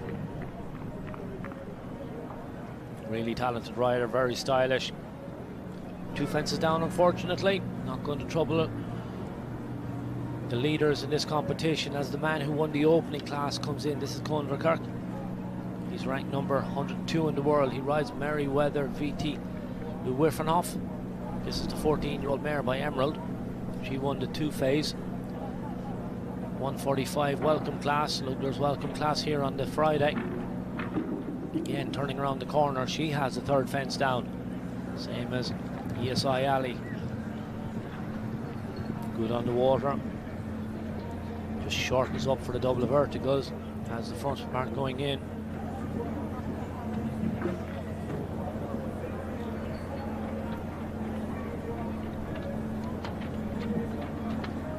Stay going, he's gone very wide back here to the wall. Hops the wall, pushes a brick off it as well. So 4 fences down at this stage of the competition.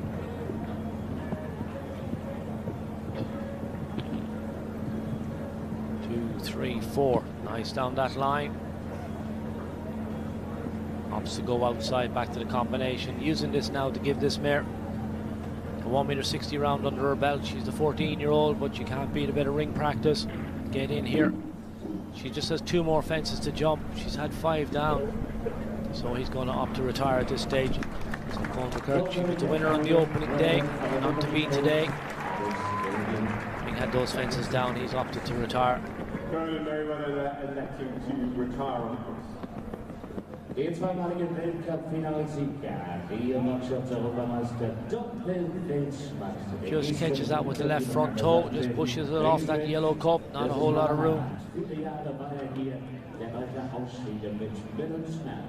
Watch one of the bricks here, just give you an idea how light these bricks are. The horse just barely touches it and then it just slides off.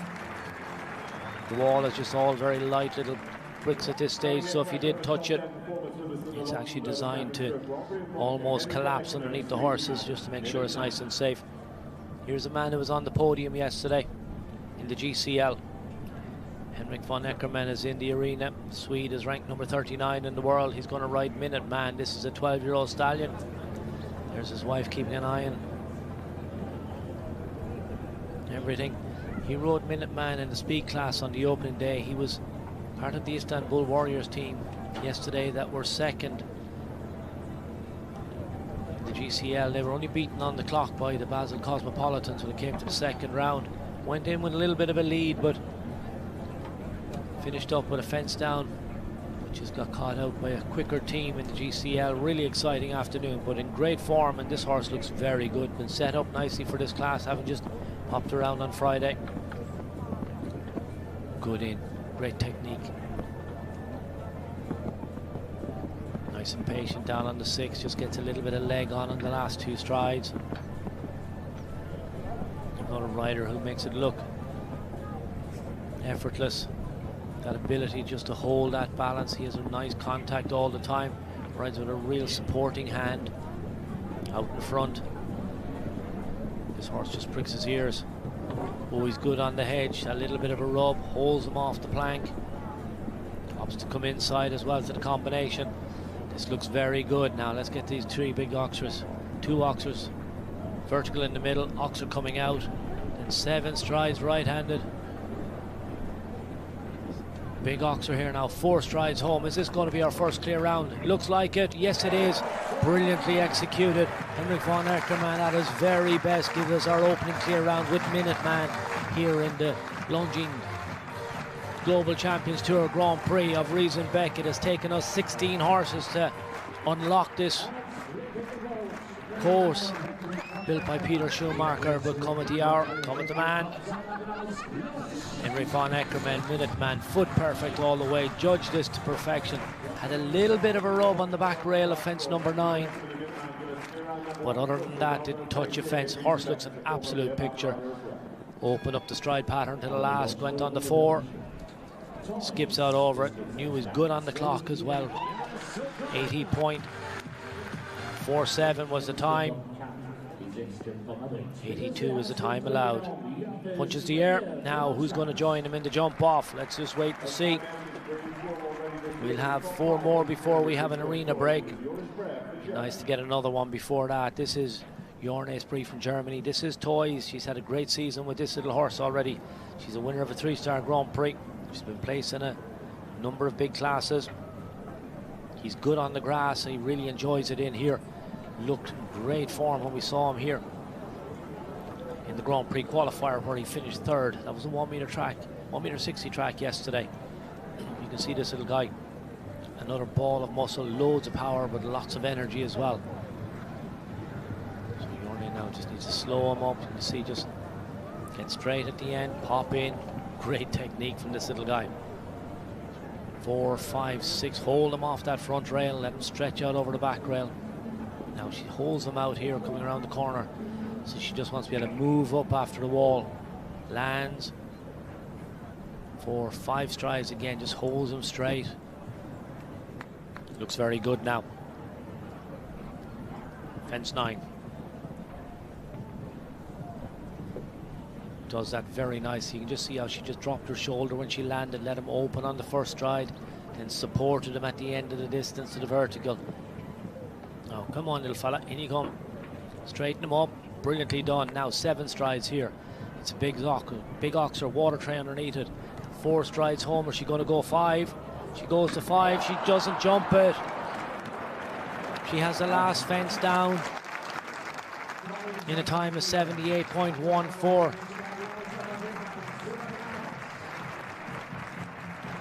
Yorne Spree, Toys, the 12-year-old stallion by Toulon, looked like he was going to join Henry von Eckermann in the jump off just on that last distance. Tried so hard everywhere. Watch here. Opts to go on the 5-stride pattern, just catches it with his front legs.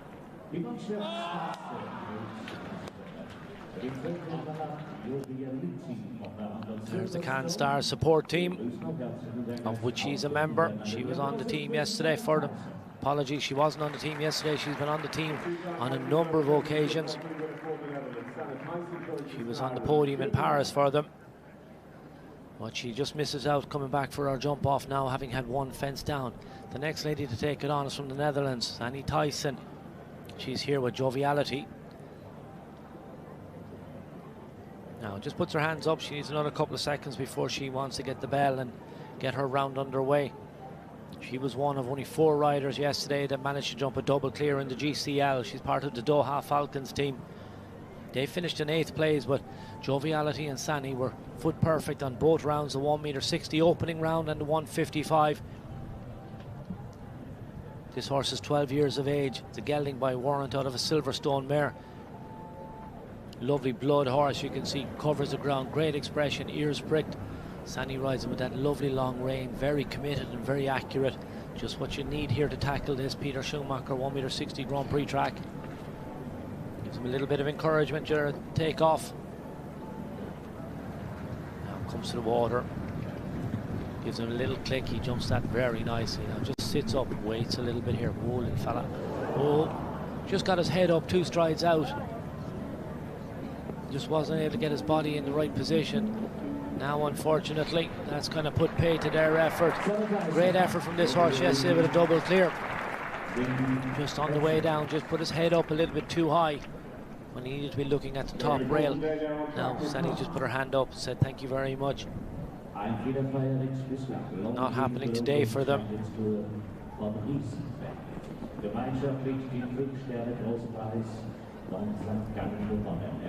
This is over the water. See the way he just gets his head elevated, and there when he just needed to be able to set his body for the point to take off, and that's what it means to the crowd. They're riding every stride here with the horses. They're jumping every fence with them.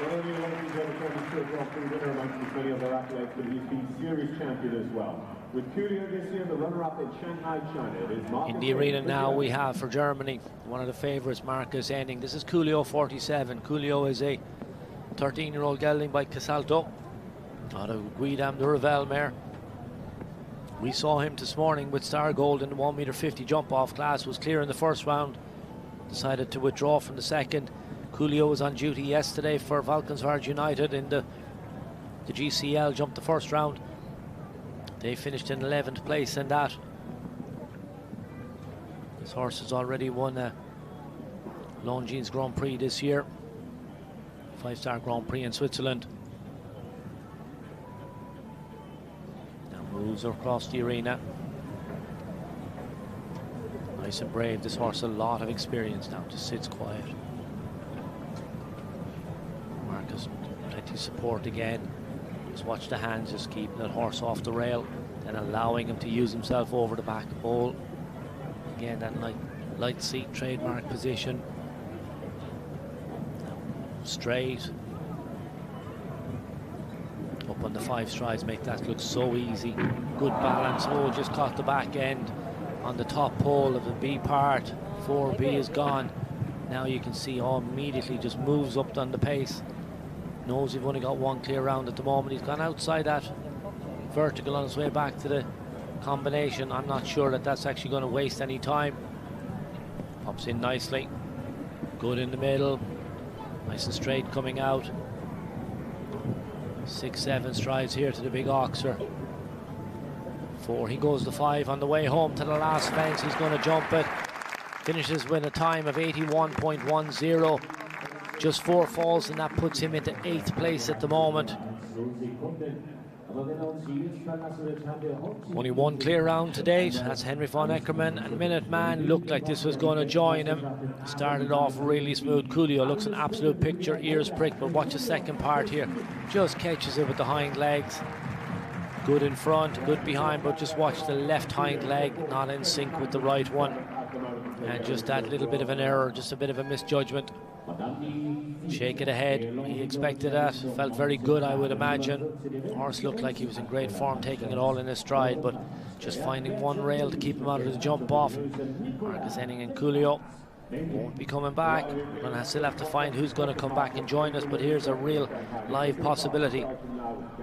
Nicola Philippart, he's ranked number 14 in the world.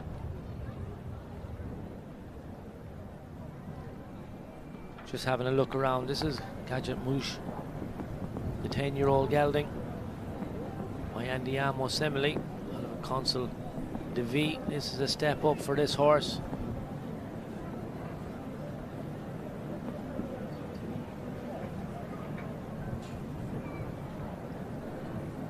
Now he gets his round underway.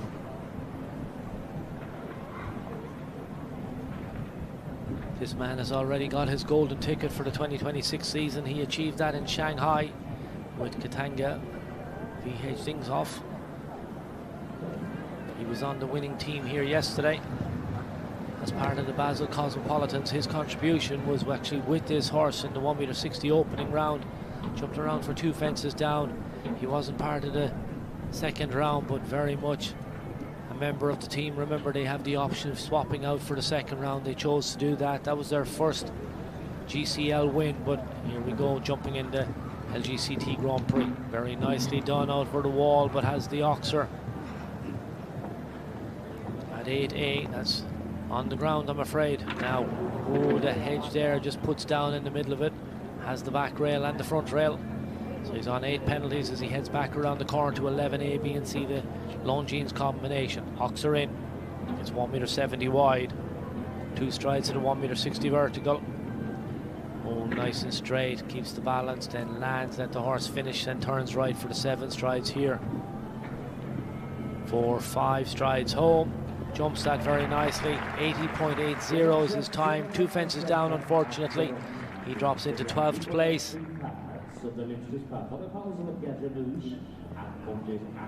So we're going to have an arena break now. They'll already have started outside in the sand arena. They'll have.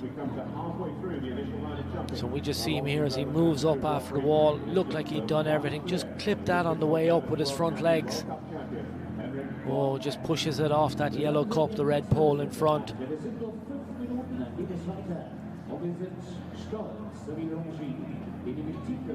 Watch what happens here. He just kicks out. Just saw the hedge, wasn't so sure what to do, and just kicked out behind, caught the top 2 poles. That was his 8 falls. As he walks out of the arena, the tractors, the arena party get to business. You can see the warm-up arena just in behind the trees. This is the current standings. 1 man with a clear round at the moment. That's Henry von Eckermann from Sweden. He's riding Minuteman. Jeanne Sedan, she came early in the competition. She went around for 1 fence down. She's the fastest of her foal falters at the moment.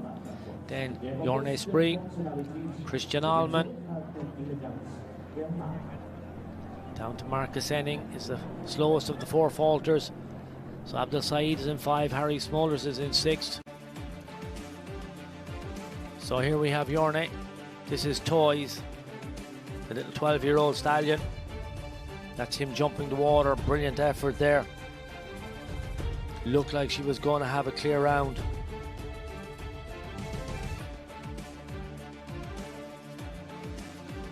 This is jumping the double after the wall. Looked really comfortable everywhere. He's a little stallion. He's by Toulon about Guidam de Revel mare. This is the second last fence. Jumps this very nicely. There's a huge water tray under it. Now we have a choice here of 4 or 5 strides on the way home to the last fence, fence number 13, which is the vertical. Nornie decided she wanted to go to 5 strides. You can see Toy just shaking his head a little bit. Comes up, makes a great effort, but just catches it. So she just has the last fence down. Looked like she was going to join Henry von Eckermann in the jump off. This is Jan Sedan. She was early to go. She was number 10 in the start list. Nobody had gone around on less than 5 falls at this stage. She's riding Sapano Balobé, the 12-year-old gelding by Kamen, out of a Staccatos highlight mare. Been very good all weekend. Was placed in the Grand Prix qualifier. Brilliant performance on that yesterday in the 1m60 track. This is a really polished performance from this young athlete. She's only 24 years of age. She went around with 1 fence down in a time of 77.54. Puts her currently top in second place. Fastest of our 4 falters. And with that 77, nobody's got really close to her. Jorne was around in 78. But this is the man who's managed to found the key to unlock a clear round here this afternoon. This is Minuteman. This is Henry von Eckermann. This was brilliant all the way through. Super back end there. This is on the vertical. The last fence just pushes through. He's the only man to beat the course builder so far. Not sure how many more are going to do it. We'd look forward to maybe 3 or 4 in the jump off, possibly 5. We have a very strong field coming after this arena maintenance break. And they obviously have the advantage of watching the first half of the class jump, so they'll know exactly what they have to do. Our current standings, there's only 1 man on the clear round. That's Henry von Eckermann. Jeanne Chadan, she's the fastest of the 4 falters. She's there in 77.54. All the way down then we've Harry Smolders in 6th, Marcus Enning in 7th. And then we're down to the 5 falters. We've one of those, that's the first lady in, Gudrun Pattet. She went around for 1 fence and a time fault that started our competition. Number of retirees at this stage as well. We had quite a few in a row. We had 4 in a row earlier on in the competition, but they've started to come to terms with it now. They know what the requirement is. There's a couple of options around the track. You can choose the 4 or the 5 on the way home. You need to go the 5 strides after jumping the wall. Just open up the stride, get up there. So there's plenty of mentors, advisors and coaches there. The riders will be chatting to each other as well. When one comes out of the ring, I'm sure they're being quizzed by the other riders, their friends. Well, they're all competitors against each other. They all work together as well. And you'll see them when they're walking the course, just comparing notes and just getting a little bit of insight from each other. So looking in the gate at the moment is Sasha Nygaard from Denmark. She's getting ready to come in with Kornitz Esmere PS. This is a 9-year-old stallion by Kornit Obolinski. She was on the podium yesterday on the top step. There's Mr.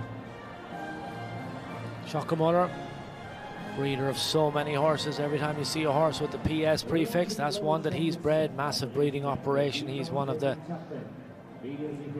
founding fathers of show jumping. Was a brilliant rider himself, but also just a massive producer and breeder of top-class show jumpers. Great to have him here. Let's get back to Sasha Nygaard. She had a brilliant day yesterday in the office. She was part of the Basel Cosmopolitans team that won their first GCL. She rode Commandrico de Mur on that occasion. She comes here now with Kornitz Ismail PS, bred by Paul Schockemoller. She was 5th yesterday in the 1m60 Grand Prix qualifier with this horse. She had a brilliant day yesterday, was double clear in the 2 1m60 rounds that she jumped. So this guy by Conor Domolinski out of a Chaco Blue mare, beautiful type. And she can build on the form that she had yesterday. Come on, Coffee PS is another one we've seen her on recently. She was 6th in the Grand Prix in Mexico, but she's had an early fence down with this guy. Oh, and the second fence down as well. You can see he just shook his head when he came around the corner. So while she's at the gate, she's decided she's not going to go any further. Having had those 2 fences down, the first 2, she puts her hand up, tells the judges, thank you very much, not working till afternoon. Enjoy yesterday. We'll be back again, I'm sure, in a couple of weeks' time with these horses. Big ask for this 9-year-old. So it just turns around the corner. I'm sure he has a few more horses to keep an eye on here in this competition. Just having a quick look at my start list here. I'll try and see. Maybe that's the last of the PS. We saw Emmanuel Gardiano ride one of his as well. So next coming in is one of my favourite horses. This is Oki Flandria, the mare. She's a 12-year-old. Neil Bruxelles rides her. She's by H&M Cabrio de Van de Henflick out of a Camano Dam. Niels is ranked number 91 in the world at the moment. This mare popped around yesterday for a clear round in the GCL.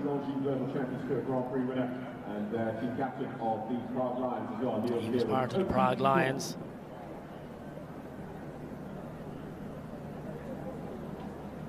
Just picked up a time fault yesterday in the 1m60. He came out this morning in the 1m50 jump off class with Credibilis Van Het Lenden off his Z. He was 10th in that, just had a fence down in the jump off.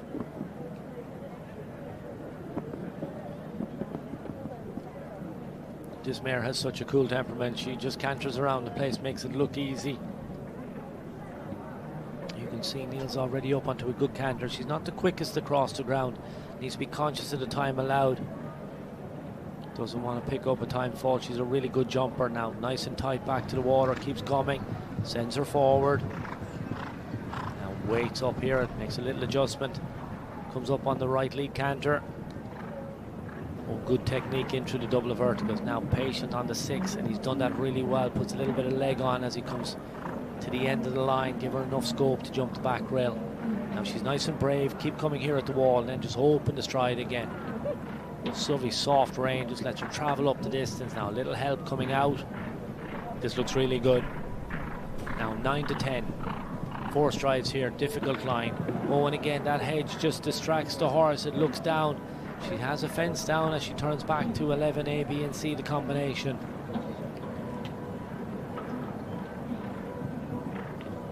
Good on the oxer. Pops that. Good effort coming out, puts her knees up under her chin. Second last fence, very good on the clock as well. 3, 4, goes the 5 strides on the way home, lets her pop the last fence, pushes through the finish, 81.69, 1 fence down. She goes into 8th place with those 4 faults. So at the moment we've 7 on 4 faults, just 1 clear round, 1 on 5, and then back down to the 8s, of which I think we have about 5 of those. This is this big oxer fence number 9 with the hedge there. And how many times now are we just seeing the horses just get distracted or look down at the hedge and catch that back rail. Sporting his Prague Lions hat, supporting, I think it's Dad. So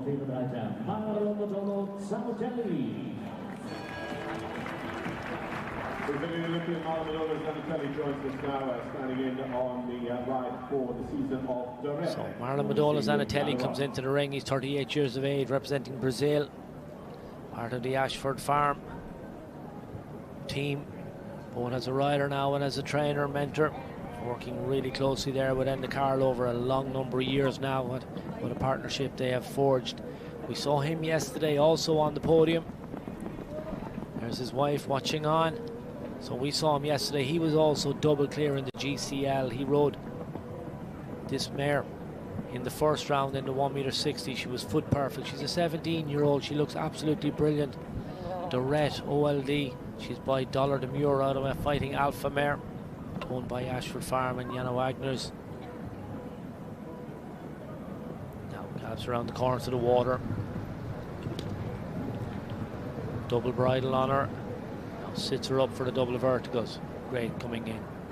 Oh, just catches that behind, just stalled a little bit in the air.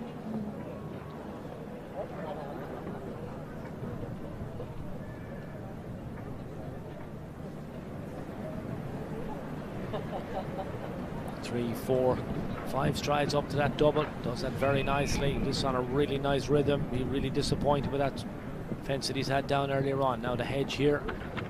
Again, you can see the mare just bottoms out a little bit over the back rail and clips it. Again, the influence of the hedge. We don't see it very often, how it makes horses react. Now up to the combination. 1.70 meter wide, 1.60 meter in the middle, 1.60 meter wide on the way out.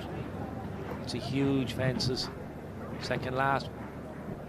Goes on the 5 strides, pops the last fence, 2 fences down, 81.02. It's going to put him into 15th place. Oh,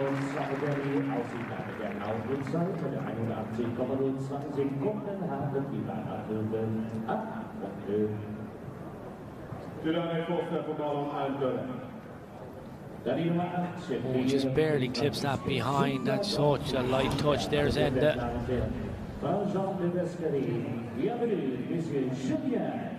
Brilliant other than that. Then just watch here again, and we talk about this hedge, fence number 9. Some of these horses not so sure, and there's another example of it, just clipping it with the hind legs.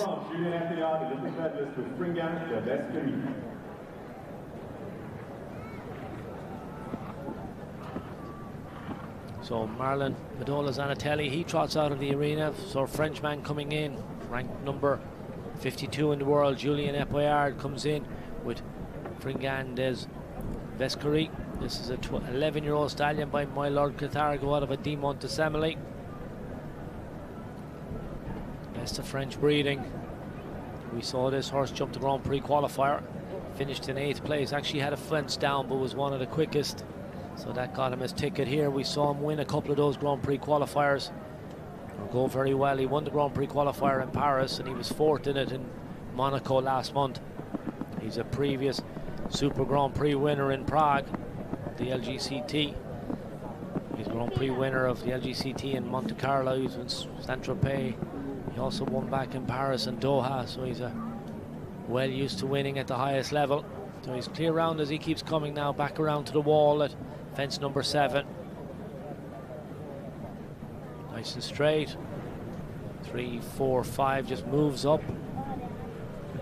Red poles on the way in, yellow poles on the way out. Now comes here, you can see, carries his hands, lovely supporting contact. This horse just opens the stride and walks down that 4-stride distance. Now back around to the combination. This looks very good. Now, keep it all together. Big Oxford. Whoa, using his voice. Stretch for the back rail. 4, 5, 6, 7. Goes the 8 strides to the second last fence. As a water tray, he has it down. 5 strides home. Jumps that. He goes very quickly. 77.90 puts him into 3rd place at the moment with just those 4 falls. Got 3 fences from home on that bending line right after the combination. Julien Epoyard, Fringand des Vescari, the 11-year-old stallion. Just keep an eye. That's the Oxford, Mercedes-Benz fence earlier on the track, but this is the one he had down. Just clips that front pole with the toes on the way up.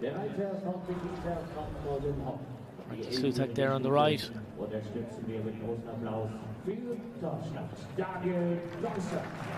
This is the man who won the 1.50 meter class this morning, the jump-off class. This is Daniel Deister. He's in here now with Peter van Mullenhoff BR. He's now ranked number 21 in the world.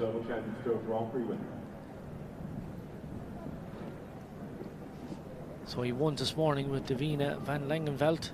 We saw this horse in the Grand Prix qualifier. He finished 7th in that 1.60 meter class yesterday morning to qualify for this. He had 1 fence down but was quick, and it was a 1.60 meter table A 1-round class for the top 10 qualifying spots. He was was also second in the Grand Prix qualifier with that horse, and this horse in Paris, 7th in the Grand Prix in Cannes with Othello, the Gildan Boom. So stepping this guy up now to this 1m60 Grand Prix. It's an 11-year-old mare by El Toro de Muse out of a Carthago mare.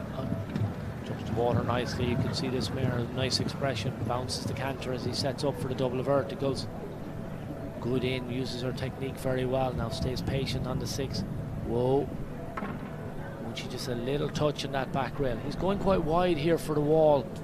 I think just making sure that she's brave, and then he can set her up for the distance here. 2, 3, 4. Wants to have a bit of impulsion coming in. No, she's careful on the way out. Same again here, you can see stays up on a big canter. Oh, helps her get the back rail, helps her on the distance as well. This is Daniel Dicer at his very best as he comes around to the combination. Up nice and tight to it, big oxer in. A little bit of support, helps her off the front rail, reaches for the back rail. Comes around second last fence, he's brave, he gallops at it. And that sets him up for the 4 stride distance. We have another clear round, brilliantly done. Daniel Dicer at his very best, as you'd expect. He's ranked number 21 in the world. He's a multiple LGCT Grand Prix winner. We've seen him ride some fantastic horses over the years, but there, he's found the key. He's unlocked this course as well. Daniel Dicer is now going to join Henrik von Eckermann. We will have a jump off Pepita Van T Mulinoff BR, the 11-year-old mare. Brilliant all the way through. That's how you do it. So we have our jump off. Daniel Dicer, he's going to join Henrik von Eckermann. This is bringing the best out of the very best. So here we go. 2 coming through to our jump off. Henrik von Eckermann from Sweden. Daniel Dicer from the home nation for Germany.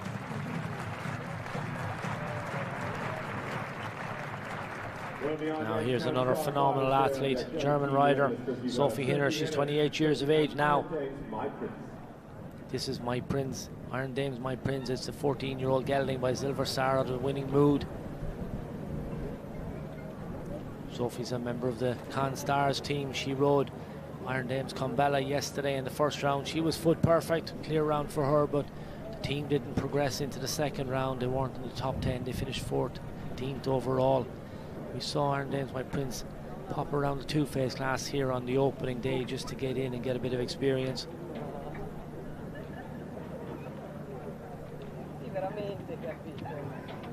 Good over the oxer, real good technique in front. Now, nice and patient to the water. Good water jumper. Now that sets her up for the double verticals, 5A and B. Oh, nicely done. Waits on the 6, then a little bit of power at the end. Now moves around the corner, ups the pace here. You have to be brave here for your 5 stride distance up to the double. Nice and straight. 4, 5, beautifully done. Now round the corner, pick up the big canter again. That's it, good and strong. Make that back rail happen. That sets you up for the 4 strides here. Sit back, stay off that plank. Now comes inside again. This looks really good. Good on the time as well, I hope. Now pop into the combination. Oh, that's 1m70 wide. Jumps to 1m60 on the way out. Second last fence coming up. Oh, I thought we were going to have another one through to our jump off. Moves up on the 4 strides to pop the last fence. 79.44. But unfortunately, first part of the combination down. Sophie Hinner's Iron Dame's My Prince, the 14-year-old gelding. Just picking up 4 falls on the way around, puts her into 6th place of this stage of the competition. She was number 26 into the arena. Oh, how close that was.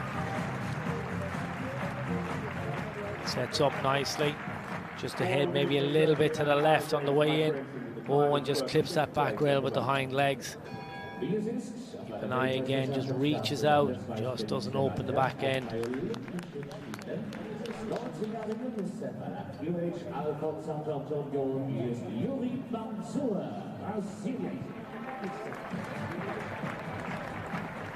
So Sophie walks out. Really unfortunate. She's had a great season. She's knocked up some really strong successes. She's been a winner on Combella on a number of occasions. This is Yuri Mansour in the arena. This is QH Alphonse Santo Antonio. This little guy is 19 years of age. He's been a fantastic little servant. Not the biggest horse in the world. Looks an absolute picture. Still full of enthusiasm. Had a fence down yesterday in the jump off.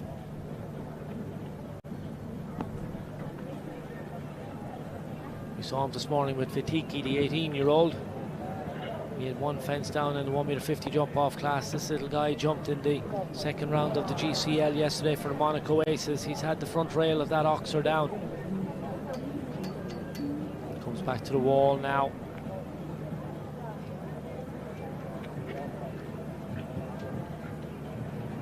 Nice through the 5A and B. Now to this big oxer with the hedge. He's an experienced campaigner. He knows not to look down. Jumps to vertical very nicely as well as he skips around the corner. Light on his feet. He's been travelling for the last 10 years with his travelling companion Vitiki. They're going to separate and go to different shows over the next couple of weeks before this little guy will retire officially from the sport. What a servant he's been, what joy he's brought to everybody. Pity he hasn't jumped a clear round here. Just one fence down in a time of 79.59. Beautiful little horse. QH Alphonse and Antonio. What a beautiful little guy. Brilliant little horse by Aromats out of a Sir Donner Hall mare. Just a big oxer there at number 6. Just clips the front rail. Foot perfect everywhere else. Looks an absolute picture. Yuri absolutely brilliant at looking after these older horses, keeping them in the sport, keeping them enthusiastic. One fence down, we're not going to see him again here in this arena. 19 years old, this rider, 20 years old. Dus Felipe Neto de Azevedo for Brazil, Andorra. So as that horse leaves the arena, he's 19 years of age. We're waiting for a 20-year-old rider to come into the arena. This is Luis Felipe Nieto Aviedo from Brazil. He's ranked number 284 in the world at the moment.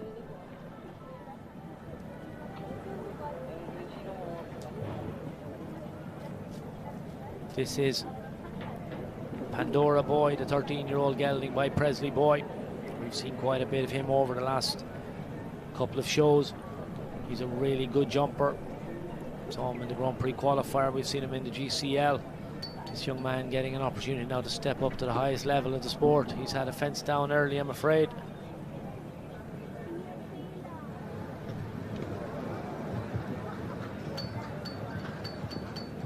Was in the jump off class this morning with Granat de Lemur. Had a couple of fences down.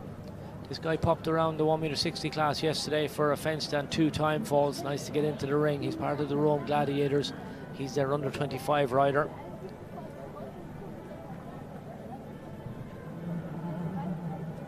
Was clear in the first round in Saint-Tropez in the GCL, that big 1m60 track. He's had that fence down as well, so that puts him on the 12 faults. And he decides he's going to retire, puts his hand up. Luis Felipe Nieto de Aviedo, Pandora Boy, as said, retired this afternoon. Just going to call today now, of course, they retire. Seine Wissenschaftler schon lange erfolgen, Nationalpreissieger, Mannschafts-Europameister, Yeah, you can just see he clips that front rail on his way up. Mr. Dennis Lynch.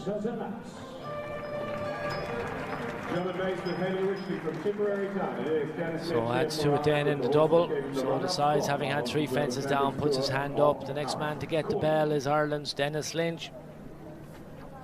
He comes in with the 17-year-old Cordial. This is the stallion by Casal out of a Chicago Z mare. Dennis is ranked number 59 in the world at the moment. This horse was second in the LGCT Grand Prix in Paris last month. Was in great form on that occasion. Skipped around for double clear. Looked like he was in line to win it at one stage. So he's going to love this big grass arena as well. Dennis also has Vistagard here. We saw him in the GCL yesterday, jumping clear round, just picked up a couple of time faults. Gives a lot of credit for this horse's success to his daughter there. Spends a lot of time, she looks after him at home, rides him quite a bit. He's a bit of a character, this guy. Watching, pricks his ears, gives the occasional buck. Needs to concentrate on his job now today. Don't be messing around, please. So Dennis just keeps him motivated, gallops through the corner. Jumps that, kicks out behind. Water's going to come up early here now, so he goes a little bit wider, gets nice and straight. Come on. Jumps that well now, sits up, good control here, double verticals. Just gets him to concentrate. Very nicely done. 6 again, has to be patient. This guy's a big stride. Yeah, a little adjustment. Kicks out behind wonderfully. Now moves around the corner to the wall. Keeps coming, keeps coming. Gets straight at the end. 3, 4, 5, really sends him forward. Holds him off the vertical. Now keeps up a big pace again. You can see Roy, lots of experience come to 4. Make sure you get the back rail up on the 4 again. Holds him off that plank. Now gallops around the corner. Going to set up for the combination. Keeps coming in here. This looks excellent. It's 1.70 meters wide. Come on, old boy. He's 17 years of age. He looks great, Nick. 2 fences from home. Have we one more for our jump off? Jumps that. 1, 2, 3, 4 strides to the last. He jumps it. He's clear. He's inside the time allowed. Brilliantly done. Oh, fantastic effort. 78.13. Dennis Lynch and Cordial picking up where they were in Paris. They're coming back into the jump off. We now have 3. Dennis Lynch, he's going to join Daniel Deisser and Henrik von Eckermann. This was committed all the way. Pops the water here. Watch Dennis. He's already looking at the double verticals. And that's the effort he's making out over the last fence. He leaves nothing to chance. Left it all out there. Brilliantly done. Focus was on there. He's enjoying it. He's such a competitor. He loves the sport. He's competing at the top end for quite a number of years now, but hasn't lost 1 ounce of his competitiveness or enthusiasm. Jack Whittaker is going to take it on. Jack is part of the Madrid in Motion team. He was on that winning team back in Madrid. That seems like an age ago now. But he's here now riding Jack JL, the 12-year-old stallion by Quasimodo Azed out of Rastarello Dam. He's a very talented young man, obviously a member of the Whittaker dynasty. Very stylish, really cool in the saddle. Just lets these horses gallop and run to great effect. Minimal interference. You just watch this guy just sit so quiet, but he's so accurate off the corner. Watch how he just picks his distance, moves up to it when necessary. Lead back to the wall, water here. And now 8 strides up. Oh, and he just drops the front leg on both parts of the combination. Waits on the 6 to the oxer. He's on 8 falls very quickly. Coming back around to fence 7, the wall.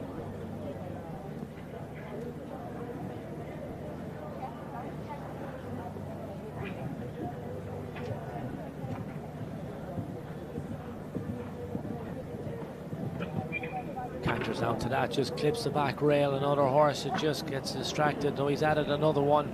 I think we're going to see him turn right-handed and put his hand up the side. Not happening for Jack JL this afternoon. So Jack Whittaker will retire. And it leaves us with 10 left to go here in the first round. We have 3 clear rounds.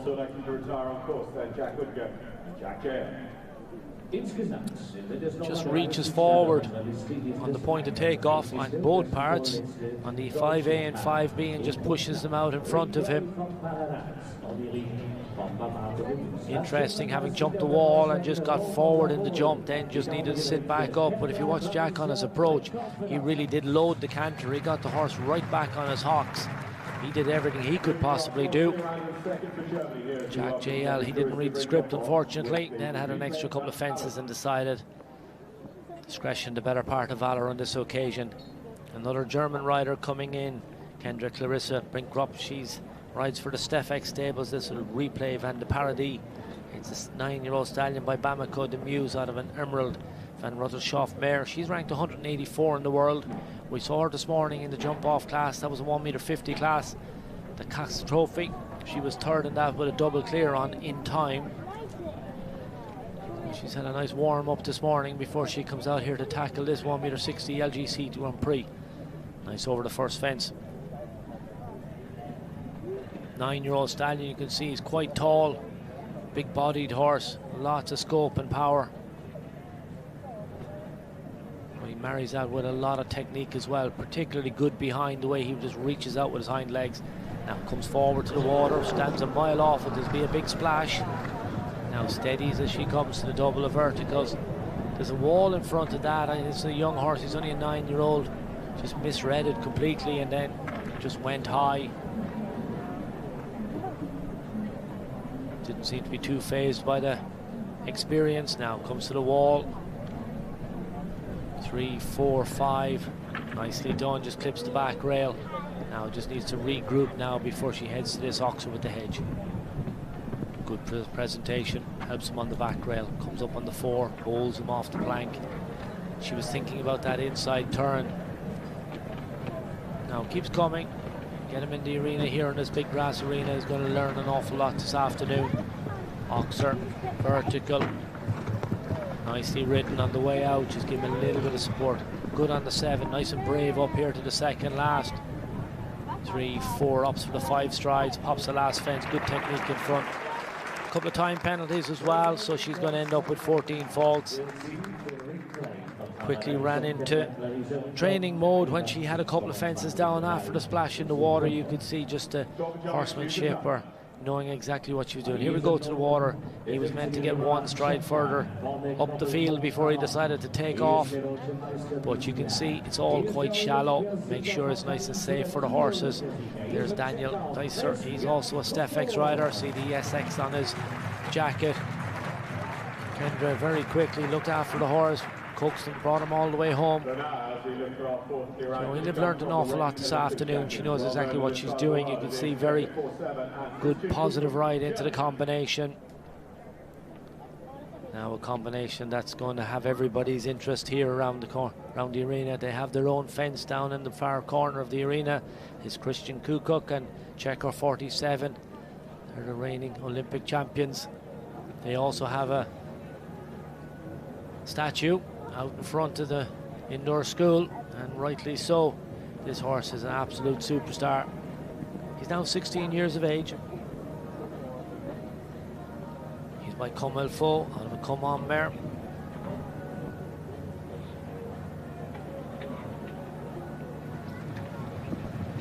Another really intelligent horse. Just watch how his ears pricked all the time.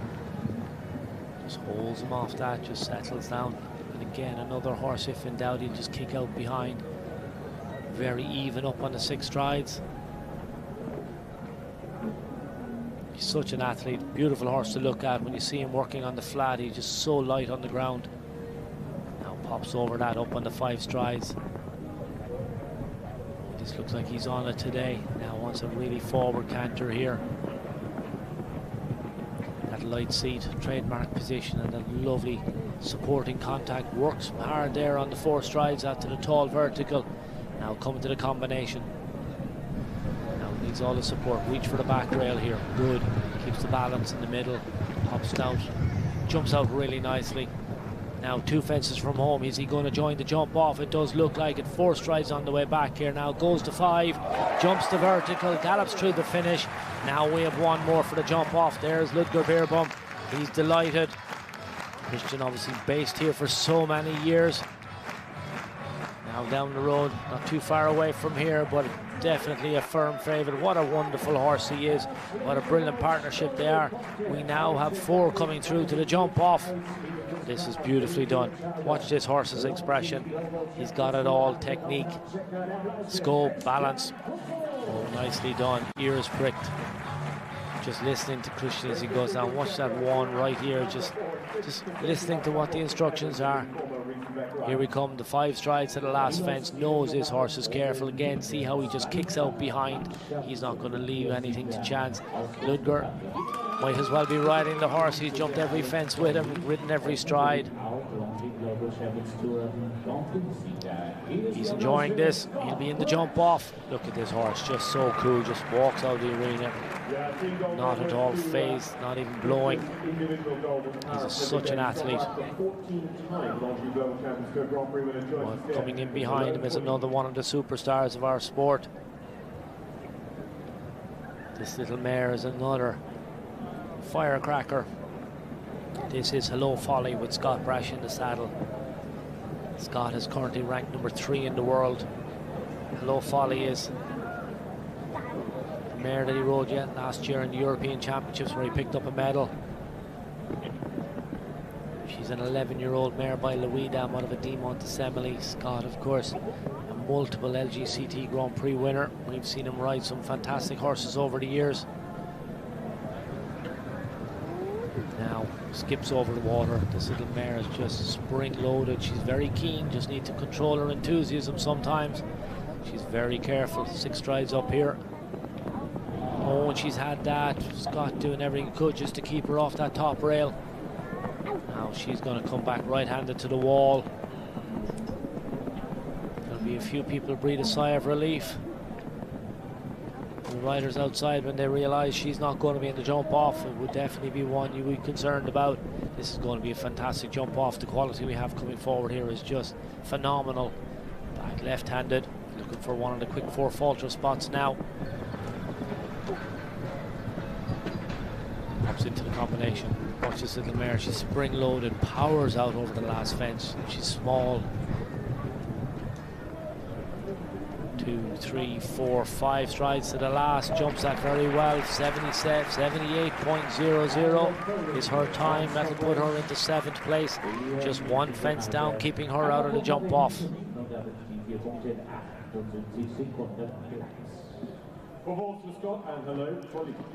Here we can see the mare. You can just see she's really keen to get there. Jumps into the double, jumps that quite nicely, and again you can just see, just throws her head a little bit, just twists it to the right hand side, 2 strides out. That just means that her body just keeps coming that little bit, and that left front leg just clips it on the way up. It's going to keep her out of her jump off.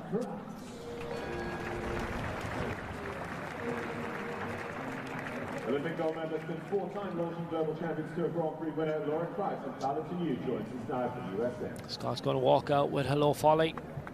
Laura Kraut from the United States of America, she's coming in. She's ranked number 11 in the world. She comes here now with Balatui. This is the 16-year-old gelding. We saw her yesterday in the Grand Prix qualifier, where she was the winner of that class. We've also seen this horse win 5-star Grand Prix last year, and this lady, there's not much in the world that she hasn't won at Championship, Olympic or Grand Prix level. She's a consistent performer at the highest level now, and she'll be able to find the key of this, I'm sure. Now gallops up the inside line to the water. This 16-year-old has a lot of experience. Just shakes his head a little bit as she steadies up for the double of verticals. 4, 5, 6 again. You can see the riders having to sit nice and quiet on that. Just be patient, don't get dragged up the distance. Smooth back here to the wall at 7. She's brave. 3, 4, 5 moves up early, lands quietly, but just gets a little bit unbalanced before the second part. Reaches for that Oxford, gallops up the 4 strides. He's very careful, and she starts her turn quite early. Unfortunately, 8B on the ground as she comes up the home line to the combination. 11A, 11B, 11C. Now 7 strides right-handed. Jumps that Oxford very nicely. 5 strides home. Finishes on the 4 falls in a relatively quick time of 76.45. That now makes her the quickest of the 4 falters. So she goes into 5th place. We have 4 clears. We have 5 left to go. Jumps the wall very nicely. Just drifted a little bit to the right. That means that she had to really come forward to get the distance, and then as a result, just momentum, carry that forward to the B part. Wasn't able to sit back enough. There's her partner Nick Skelton up there supporting.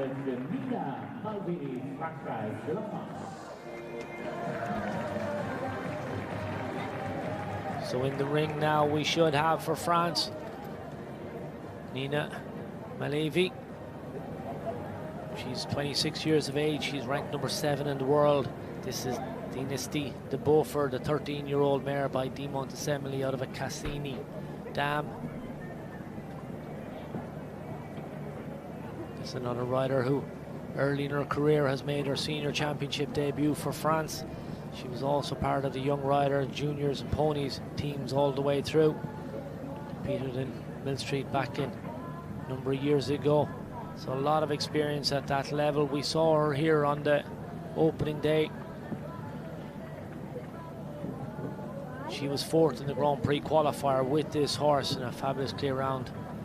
That's what qualified her for the Grand Prix. So she has the form.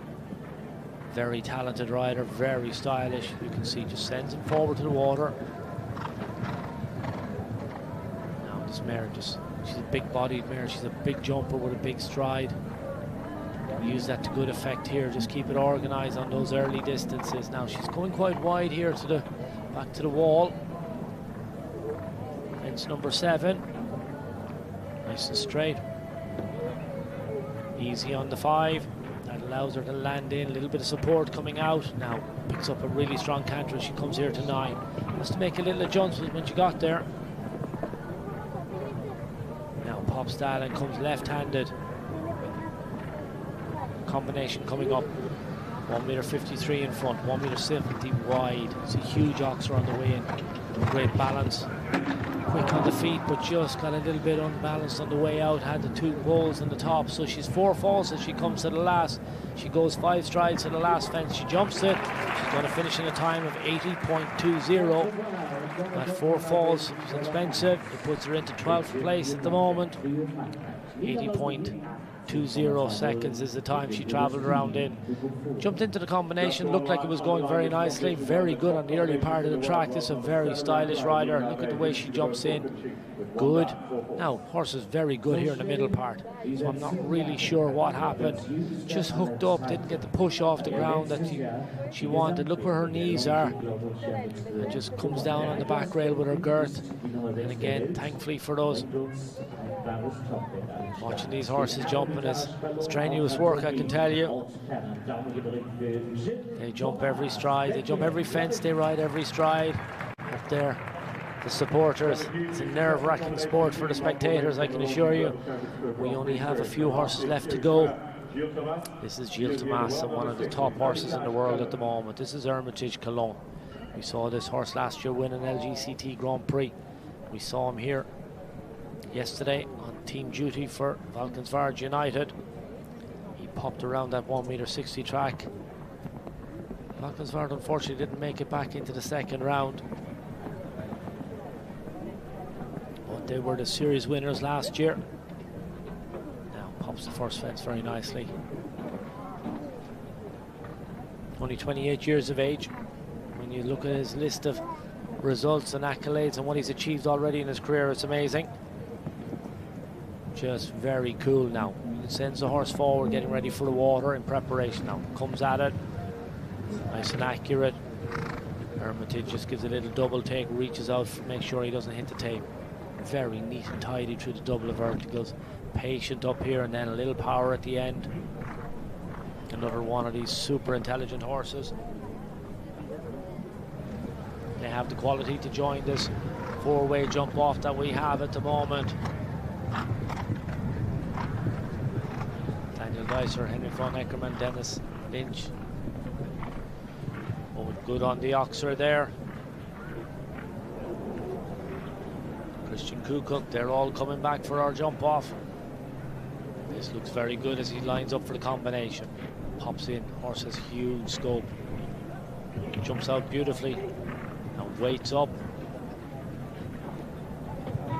2, 3, goes the 4 strides to the last fence, stands off it, but he jumps it, and of course he's going to make it into the jump off. What a performance. Gilles Thomas and Hermitage Cologne, one of the top horses in the world at this moment in time. The 12-year-old stallion by Katoki out of the Cannon mare. He goes clear. Little bit of a lucky rub here. Just touches it, but it stays there. It's so light, but it just popped in the cup. That cup's a flat cup as well. Just moved up here. The horse jinked a little bit to the left on the 4-stride distance, but Gilles was committed, didn't change his mind, put his leg on and said, come on, just keep coming here, big guy. And of course the horse just answers it perfectly.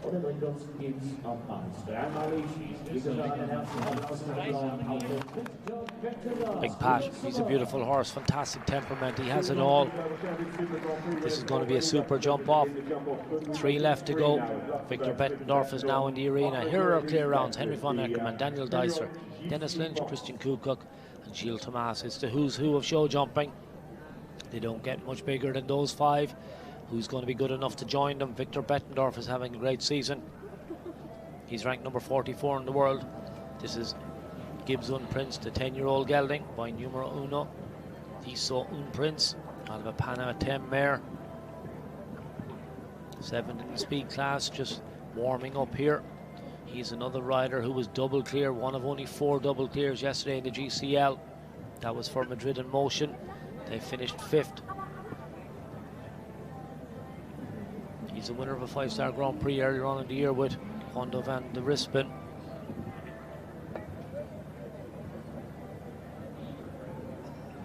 So settles into it nicely now. You can see this guy has a little bit of an unusual technique in front, can reach out in front with his front legs, but he has his own way of doing it. He's scopy and he's careful.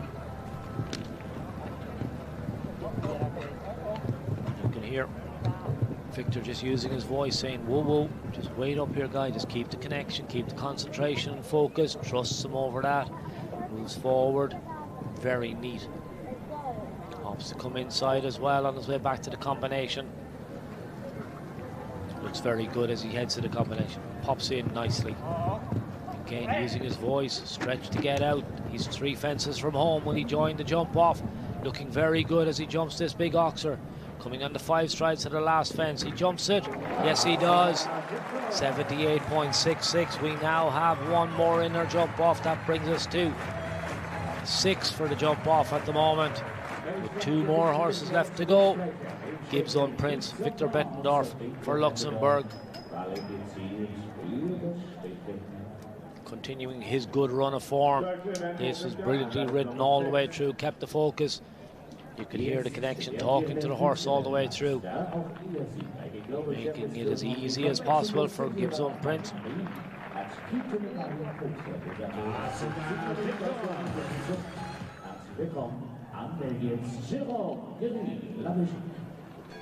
Well, he thought 7 could be the right number, and now he can make his own words come true. Jerome Gary, yet to win the Longines Global Champions Super Grand Prix. Job well done, smiles all around, big pats. Second last to take it on now will be Jerome Gary from Belgium, ranked number 99 in the world. This is Quito de Marposa, the 10-year-old stallion by Comme Il Faut. We saw him this morning with Kilman seat in the jump-off class. This horse was in the GCL yesterday where it jumped a clear round in the first round on the 1m60 track. So coming here on a good reign of form from yesterday.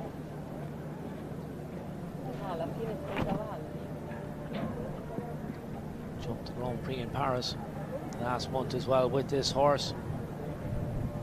6th in the Grand Prix qualifier in Saint-Tropez with him. So just building up nicely towards a good performance, sends him forward to the water. Really light on his feet, this horse. You can see he skips across the ground. Good technique then, but just didn't finish behind. Just dragged his back end through the second part of those double verticals at 5A and 5B. Now back around the corner. 10-year-old stallion had a little bit of touch on the wall, but he got away with it. Now gallops forward here to the big oxer at 9 with the hedge underneath it. Good technique over 10, the plank. Now back to the combination. Just coming in on 4 falls at this stage as he comes to the latter end of the course. Pops the vertical. Reaches to get out. Nicely done. This horse showing good scope. Second last fence, 4 or 5. Goes for the 4. Sends him up the line. 76.76. Just 1 fence on the ground. 4 falls for Jerome Gary, Quito de Marposa. So that puts them into 8th place.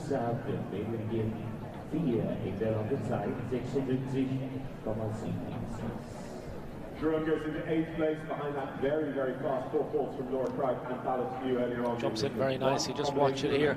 Just kind of got a little bit high with his head coming off the ground. And that just meant he wasn't able to get his back end out of the way, just got a little bit cramped behind the saddle. So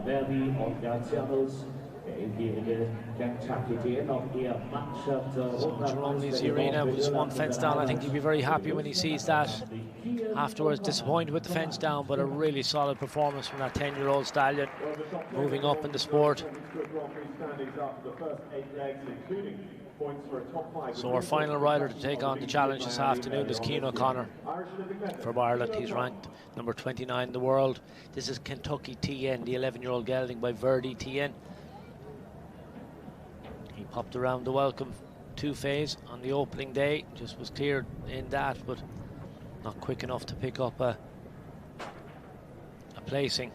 Jumped the jump off class in Paris last month with this horse and just had 1 fence down. It's a horse that's coming up in the sport. We saw him with Chatolina in the PS in the GCL yesterday, where he was clear in that first round. That's now reaches over that back rail. Unfortunately, he's had the first fence down. Cian want to keep coming now and just keep the focus. Goes so high over the water, lands, gets organised again. Not sure whether he see a shark or what he thought was in it, but he went so high. Big Oxer, nicely ridden, so you can see just gets the power on at the end of the line on that 6 stride related distance. Now comes nice and wide for the wall, goes high, moves up now on the 5 strides. Good in again. You can see this horse hinging behind. Cian using all his experience. Good length of stride on this horse as well. You can see how he just walked down that 4 stride distance. We've seen some horses actually struggle a little bit on. Now Big Oxer coming in here. Oh, nicely through the combination. 2 fences from home. Going to stay on the 4 falls, 4 or 5. Opts to go to 5 strides here, has to wait up, but holds him off that back top rail. Nicely done. Finishes with 1 fence down. The first fence, unfortunately, 81.45. Going to keep him out of our jump off. We will have 6 coming back for our jump off. What a brilliant first round. It took a lot of work to unlock it. Here you watch Cian as he comes to the 31st fence and just gets, horse just knuckles on him with his front legs.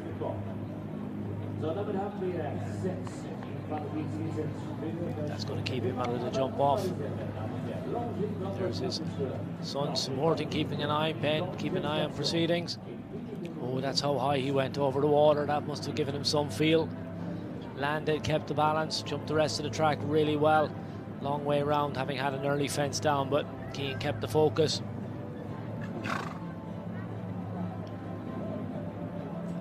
So the eye in the sky now giving you an idea. We're getting the busy now to work and get the course ready for the 2nd round for our jump off. These are who we have the pleasure of watching in it.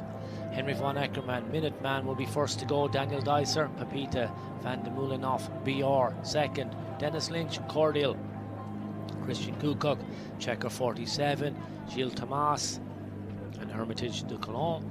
And then Victor Bettendorf, Gibson Prince. That's who we're going to have.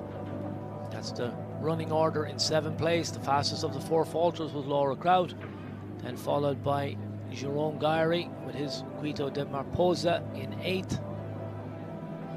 9th was Jean Stradan. She was the quickest of the 4 falters for quite a while. Julian Epoyard. Scott Brash also on 4. All the way down you can see Christian Allman untouched. Picked up a 1 fence down as well. Then all the way down as far as number 22, which is the first horse into the arena, Gudrun Pettit. She went around for 1 fence and a time fault, so she's in 22nd. Then we go down to the 8 falters. Bertram Allen was the quickest of those.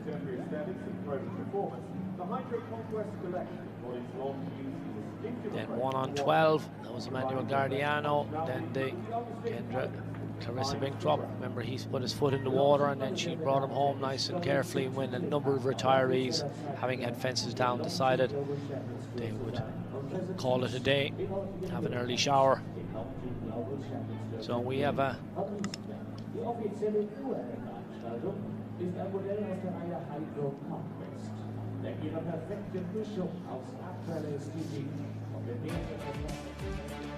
So here we go, getting ready for our jump off here at the Longines Global Champions Tour 2026. We're here in Riesenbeck in Germany for round 9 of our 15-leg series.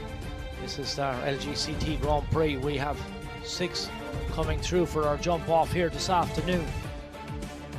to take on Peter Schumacher's shortened course.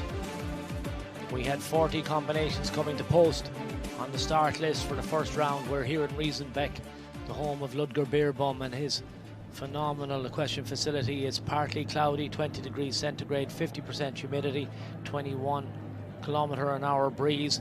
Our arena party are busy just getting the class ready. And let's have a look at Abdel Saeed. This is Wanton Bon Ami. Came in early in the class. She was 12th to go. She's a 13-year-old mare. She had a early enough fence down to finish on 4 faults, so as she walked out, he's in the lead overall in the league at the moment. This is Henry von Eckermann. This is Minuteman. This is the first clear round we had in the competition. We had to wait quite a while for it. He was number 16 to go. This is the 12-year-old stallion by Vigo Dassault out of a Montender mare. He found it, was the first man to go clear. He told everybody else it was possible, so he took the initial clear round. Then it was Jorn Esprit came in after him. This is Toys, the 12-year-old stallion by Toulon. And all the way through the combination, this little guy was spring heeled. He's a lovely little horse. He's already a winner of a 3-star Grand Prix this year, but this was the last fence. Looked like he was going to jump, but just clipped the top rail with his front legs. That keeps him out of our jump off. Just one fence down for Jorn Esprit and Toys. Julien Epoyard. This is Prix Grand Prix. Another man well used to jumping at the highest level. It's an 11-year-old stallion by My Lord Catargo out of the Demont Assembly mare. Here we see him come to the second last fence, and he has that front rail down. So close on this occasion. Julien Epoyard won't be coming forward. This is Scott Brash on Hello Folly. She's the 11-year-old mare. She's an absolute superstar. She's very keen and enthusiastic. Just watch her coming down here to the second part of the combination. Jumps that very nicely, but just gets at this a little bit and clips the front rail. So she won't be coming back to join us either. Scott Brash, Low Folly, just one fence down. This was our winner yesterday for the Grand Prix qualifier. This is Laura Kraut, Balatoué, the 16-year-old gelding by Ballot de Rouet out of a Landor mare. Showing great form, lots of experience. This horse jumps the wall very nicely. Moves forward here, but watch the second part. The yellow fence just landed a little bit on his head. There's Nick Skelton in support. Laura is such a supporter. Brilliant rider. She's won so many classes. So as we're getting our course ready, we're going to go down to the warm-up arena where Dan is going to have a word with Abdel Saeed. Abdel, it looked to my untrained eye like Bonnie just didn't really settle today. How was it to ride? Yeah, it's a tough track today, I must say. Interesting course, tough course, and I had to override her a little bit at the water. She goes a little high, and I think that was early on in the course, so that rattled her a little bit. But she jumped fantastic. She just put a little toe on the back rail coming in the double, but I thought she jumped great. Very happy with her. In terms of obviously the championship, it now 4 faults could have put you in with a chance, but now it is a clear and a jump off potentially. Frustration for you? No, the season is still long. As long as the horses feel good, it's gonna come. I'm not too frustrated. Still a long way to go. Where do we see you next? London. Well done, Stan. Good luck there. Thank you so much. Thank you. Yeah, he's such a sportsman, he's such a horseman as well. You can see it's about the horses. You know, as long as they're jumping well, they're happy. You know, he's going to come back. He knows it's a long season. He's already won an LGCT Grand Prix. He knows he's in the lead at the moment. Let's have a look at our course. We're going to start over what was fence number 12. That's that Longines Global Champions fence up at the top corner. That was the second last fence in the first round. Now we're going to swing back right-handed to 8B. Remember that yellow fence? That's got 3 poles on it now. We're going to jump that, so it's a full 180 degree turn back. Then we'll come to fence number 9. And then back left-handed to 11B and 11C, the last 2 parts of the combination. It's the vertical in, 1 stride then, 2 big oxer coming out. Now we have a new fence on the course. It's fence number 15, standing over there on the far side of the arena. Really tall, blue and white, different colour poles.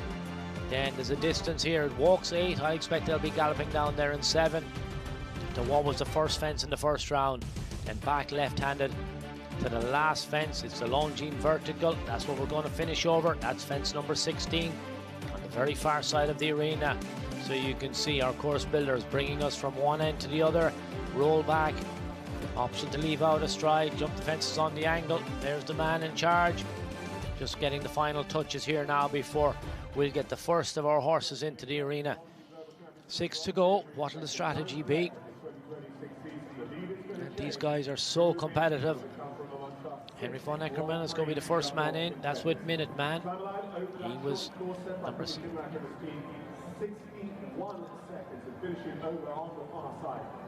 So Daniel Dicer, he's going to be second to go.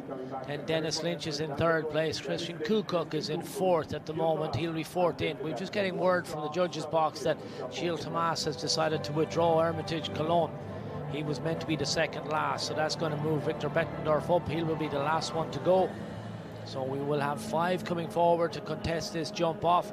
Hermitage Cologne has been withdrawn from the jump off by Gilles Thomas. On this occasion, huge crowd now around the arena. The sun is shining, the stage is set. I can see everything's been organised. Our course builder is giving the judges' box a thumbs up to tell them we're ready to go. The last couple of fences will be jumped outside as Henrik comes in. He was really in the zone for the first round. You can see the focus. He's just going to stand here at the gate now and just go through that round. He'll have had a look at that jump off course when he was preparing the first round. Some riders might be a little bit superstitious and not look at it until they've actually jumped their first round, but I would be very surprised if he's chosen that route. He'll know exactly what he's had to do. He'll have walked that distance as well from the new fence in the middle, fence number 15, down to the first fence. He'll be looking to leave out a stride there, jump that oxer. It's got a little plank in front of it. Nice, good, solid green colour. That'll be the second last fence, all going well, and then turn back, gallop up the arena for the last. He wants to jump a clear round, put the pressure on everybody else. So here we go, about to get this competition, our jump off underway.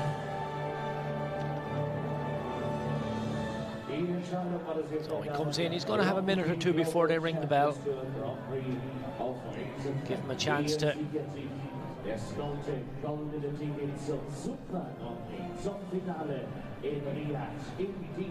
horse looks absolutely fantastic.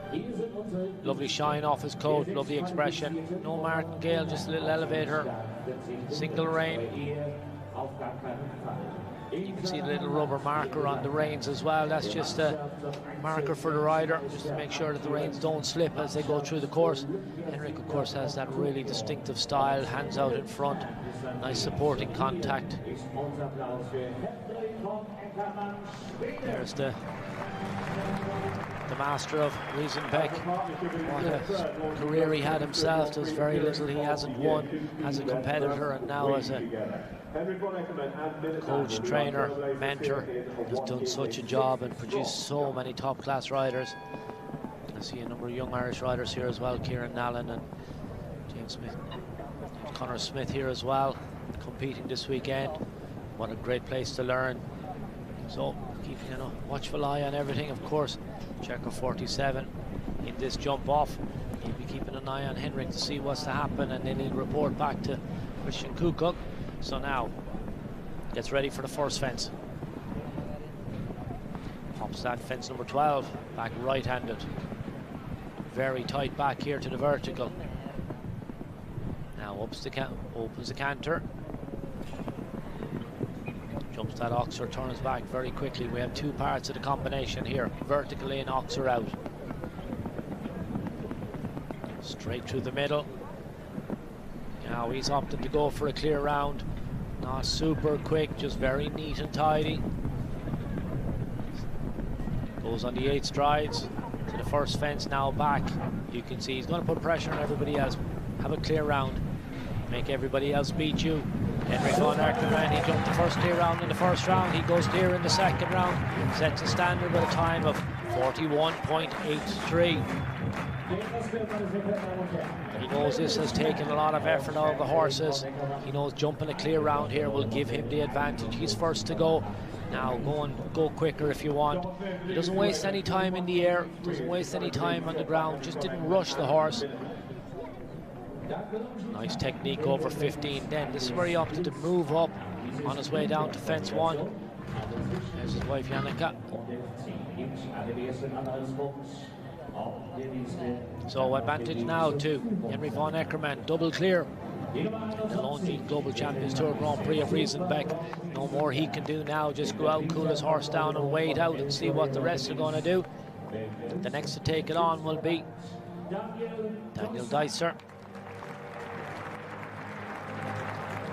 He was the winner of this morning's 1-meter-50 jump off class. Can he go get his second victory here this afternoon?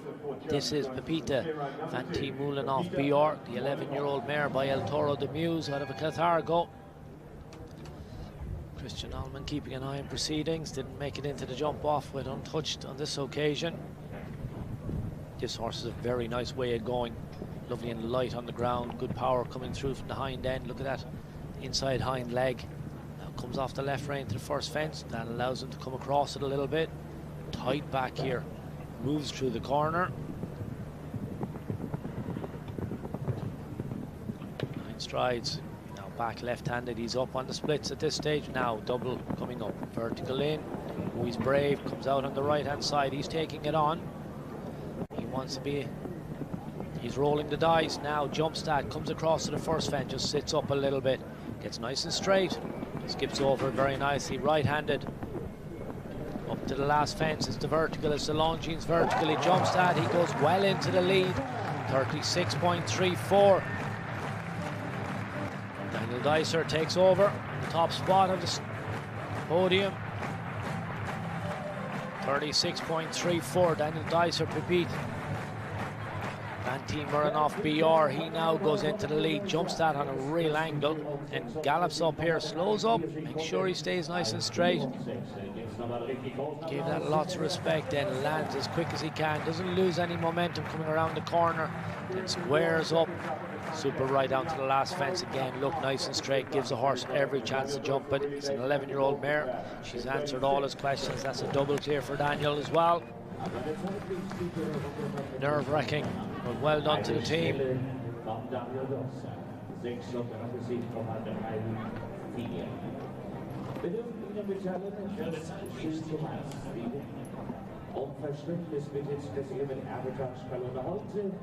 So Daniel's done everything he can. He pushes Henrik down into second place. The third of our riders is going to come into the arena now in a second. That's going to be Ireland's Dennis Lynch. He's riding Cordial, the 17-year-old stallion by Casal. He was... Okay, we're changing the running order, so slightly word coming from the judges' box that Christian Kukuk is moving up position because Cordial has actually pulled the shoe in the warm-up, so Dennis is going to get that sorted out and then we will see him probably. So checker 47, 16-year-old gelding by Cummel Foe.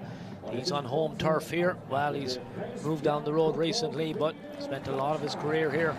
Christian obviously rode out of Riesenbeck for a number of years, 13 I think, so he's a home favourite here. Turns back and has a look at that second fence. So he's going to jump that blue oxer on the right hand side, that'll be the fence, and then back as neat and tidy as he can. Ludger's done everything he can do, he'll have given all the advice that he can. So the place goes really quiet, you could hear a pin drop.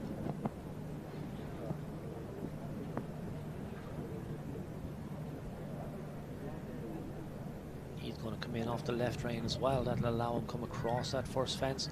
Shorten the route then from 12 to the vertical.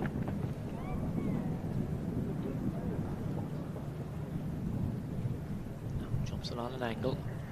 Neat and tidy back here. Really tight.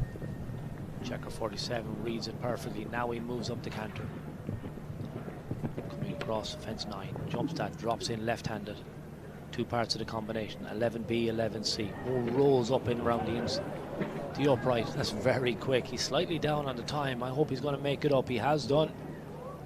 Oh, it kicks out behind. Now he gallops across. He's going to leave out a stride here as he gallops to this fence. That was the first. Last fence coming up. He's really committed.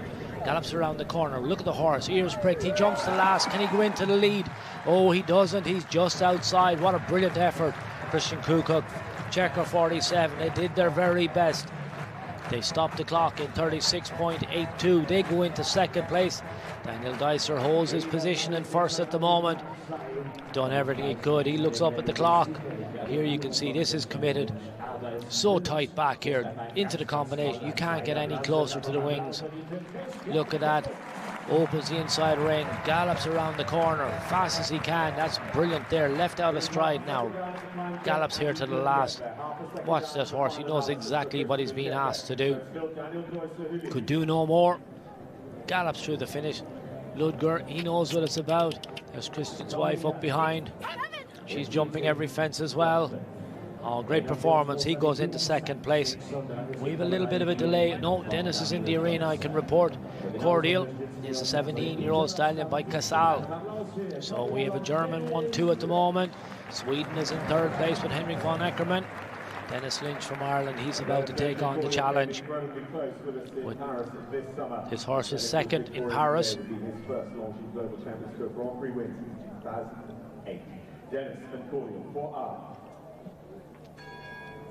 This track could suit this horse, plenty galloping in it. Just the first one is a really tight turn back. He's a huge stride. We'll see what he's going to do from 15 down to 1, that long gallop down the middle. And then it'll be a race home. Dennis won't be found wanting on the way down to the last fence, that I can assure you. Another one coming in off the left rein. That's going to put him across the angle. Now, another horse really on the job. Watch his ears. He knows exactly what he's been asked to do. Pops that now up to 9. 9 strides, rolls around the wing. Very neat again. How tight back can he be here? This is super stuff. Jumps in, gallops out. He's on the right hand side. This is very quick. He's up a bit on the splits. Now he needs a forward shot here. He gets it. Now he's got to gallop up here. Didn't get the one he wants, so he's got to slow up a little bit. Jump this on an angle. Now back left-handed to the last fence. He's very tight. He hasn't gone wide here. Could make up a little bit of time here as he comes to the last. He jumps it, gallops through the finish. Stops the clock in 38.79. That puts Dennis into third place. Great performance here from Cordial, the 17-year-old young Casal stallion. There's the man in the lead. There's the man in third place. There's just nothing more they can do. Brilliant performance from this partnership. Gallops forward. He's in third place now at the moment.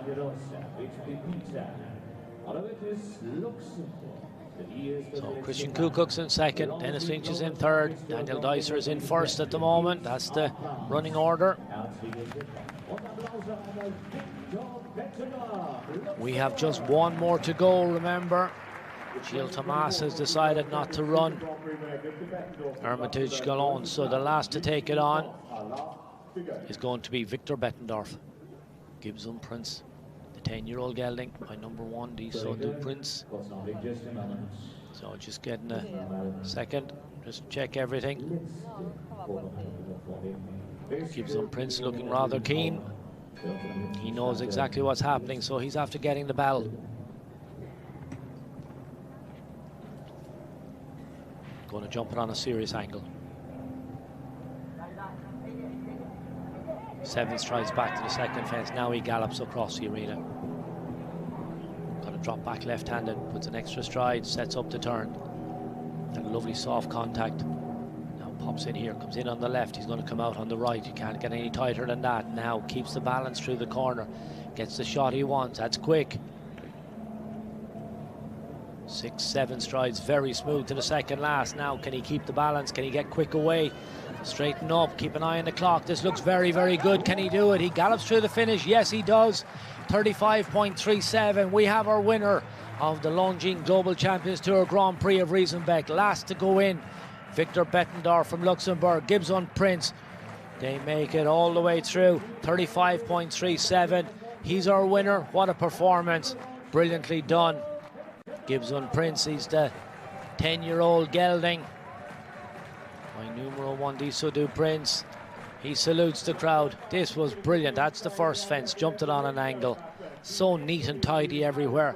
This horse, he's has his own way of doing it. He's so clever. Remember we said about reaching out with those front legs every now and then, but it's the way he kept his balance on those turns. Never lost an inch. Was neat and tidy every place. So careful on the last fence when he galloped up to it. There's the man who has to settle for second place. He just knows what can you do when he's on that sort of form.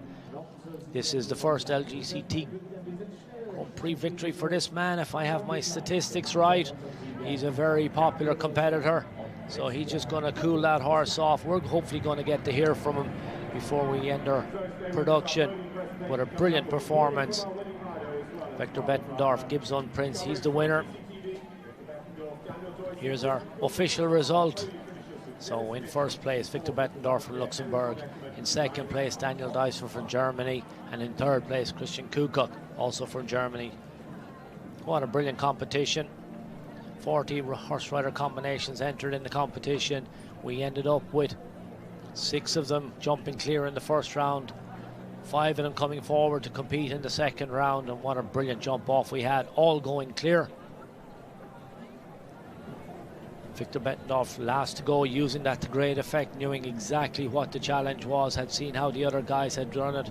So let's have a quick look. We're going to see the head-to-head now. I love watching these. We can see where the time was made up and lost. Huge crowd here just enjoying it. So we'll have, that's Victor on the left, Daniel on the right. We've seen him come to the first fence, so it's both landing at the same time, back very tight. And again, evens as they jumped at. And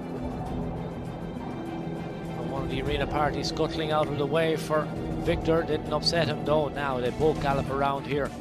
And it's fairly even as they pop into the double. Land away the same. Now, Victor keeps coming here. He's very slightly in front as he heads down to the first fence.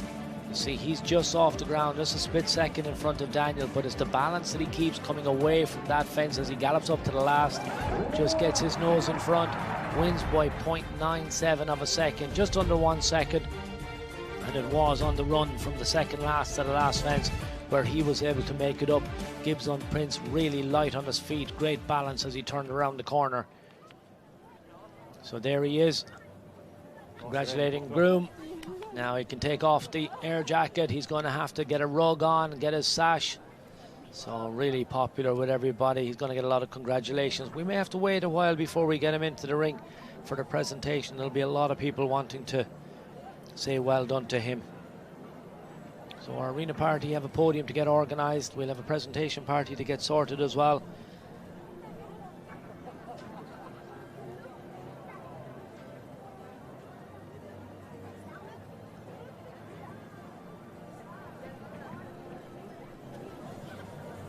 So a little bit of work to be done before we get the people in here.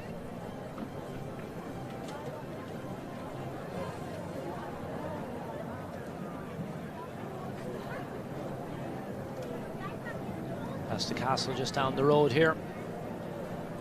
Alright, this guy just giving you the view of the location here, as this is just Horse Central here in Germany. Ludger Beerbaum's equestrian facility. Absolutely stunning location.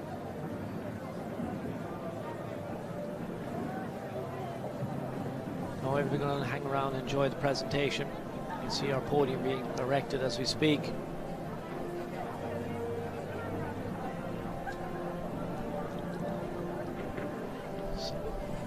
So as the young supporters are here hoping to get some autographs from their heroes, I think Dan is down in the warm-up arena.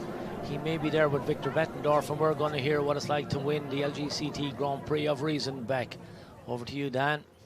We are going to hear what it's like to win the Longines Global Champions Tour Grand Prix of Riesenbeck, because Victor Bettendorf, you've just done that. Sum up the sensational feelings for you.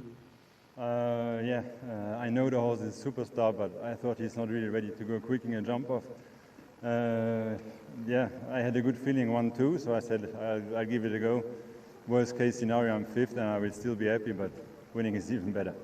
You said you didn't think the horse was quite ready. Just tell the people watching, tell the people at home, the journey you've been on with Gibbs on Prawns, because it's not been simple.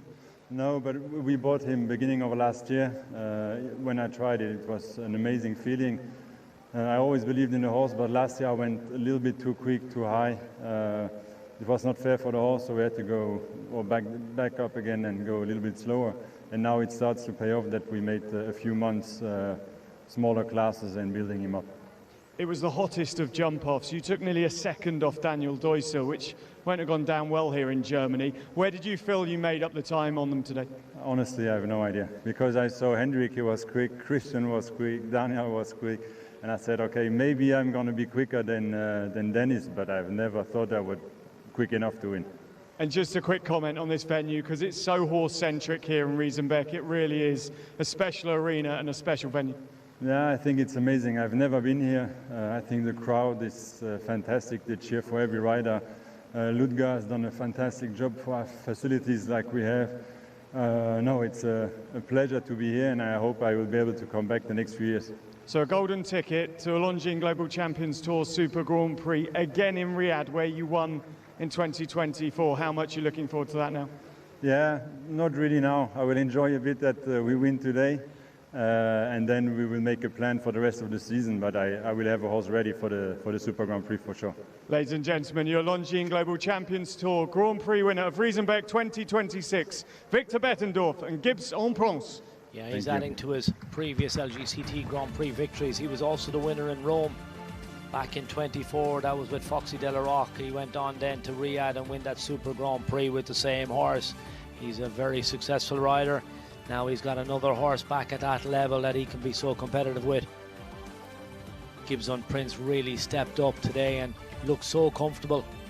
As you say, he jumped the first couple of fences, then felt nice and confident, decided, look, just keep going. This horse is super balanced around the corners in particular, and that's really what got him home. Quick back here to the combination, had a lovely distance, just kept coming so smooth through the corner. And again, look at that lovely soft contact that he has.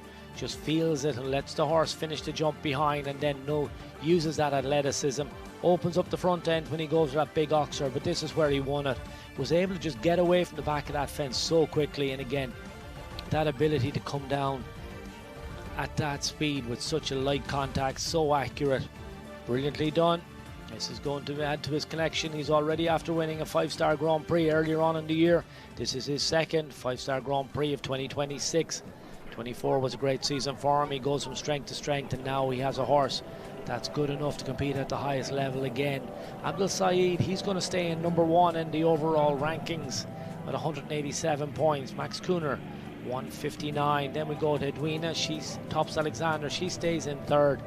Catherine Eckermann. So no move in the top 5. Zoe stays in 5th. Gilles Thomas with his 6th place now moves up to 6th as well. Keane O'Connor moves up, as does Christian Allman. So a little bit of movement there mid-division. Dropping down for Simon, Mikey Pender, Pier Giorgio Bucci, they've all dropped down 9, 10 and 11. Scott Brash moves up as well. So plenty movement in the table. We'll have a number of riders who'll have come close to their 8 scoring results. So what they can do after that is go better and try and get bigger points and drop off the lower points. We're going to see plenty of movement. We've a lot more jumping to go before we'll get to the final result here, but it's definitely giving us a good indication. Abdel said we'll see him next in London in the first week in August, where he'll go and try and see if he can add some more points and push his lead out a little bit further. Big crowd here going to celebrate the success of Victor Bettendorf and his 2 German colleagues, Daniel Deusser, who was in 2nd place, and Christian Kukoc, obviously a huge favourite here in Riesenbeck in Germany. Für die Ehrung der Longines Global Champions Tour Riesenbeck 2026. Und wenn ein großes Treiben am Eintritt herrscht. So a big crowd here, still enjoying themselves. We'll keep an eye out. There's our presentation party. So that'll get our process underway now fairly quickly. It's been a fantastic 3 days jumping here on the Global Champions Tour. We've had a lot else going on at the show. We've had young horse classes, we've had the under 25 classes, we've had a 3-star CSI as well, but our focus was firmly on the Global Champions Tour.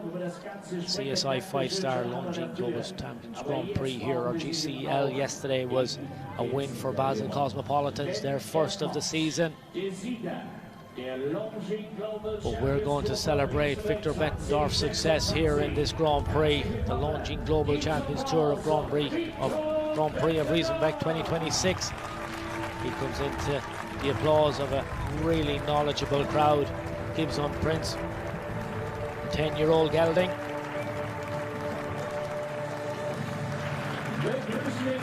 Daniel Geiser, he looked like he had a winning round. It was very close. There was very little in it in the end. And then Christian Kukuk coming in on checker. He's in good form. He's enjoying it.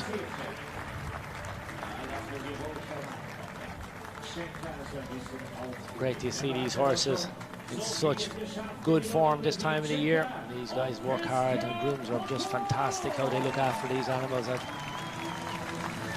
attention they put in, the hours they put in, looking after them is just so important. They do such a brilliant job. They'll come into the arena here as well and take the horses while we get the riders dismounted and bring them across to the podium.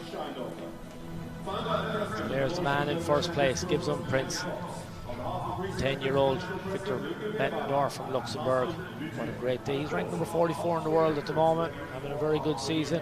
Say this is his second 5-star Grand Prix victory of the year.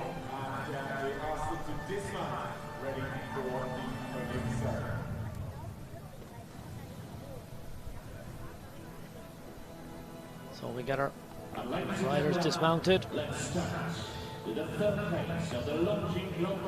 called forward to his place on the podium will be Christian Kukuk. Will come forward first and get on that third step. To the podium, the third place, checker on Riesenbeck, Christian Kukuk. He's going to get a huge reception as he comes forward now up the steps.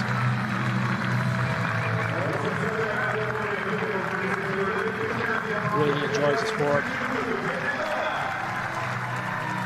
Such a competitor. Has a lovely string of horses now, and he's such a favourite with everybody. Gives him his time. You see him signing autographs. He's obviously a huge hero here in the locality.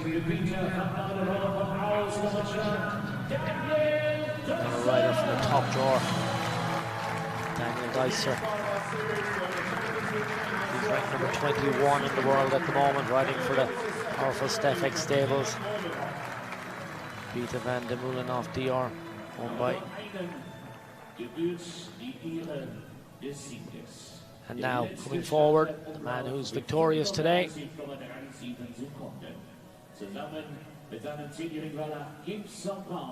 Our arena announcer building the atmosphere. As he comes forward, Victor Bettendorf climbs the steps.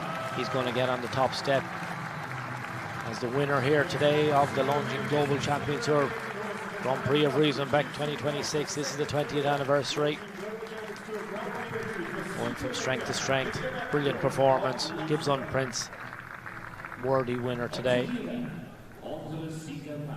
Now we just call everybody, respect the national anthem of the winning rider. So ladies and gentlemen, please rise and stand to honor the winner with the national anthem of Luxembourg.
Getting the applause of the really appreciative crowd.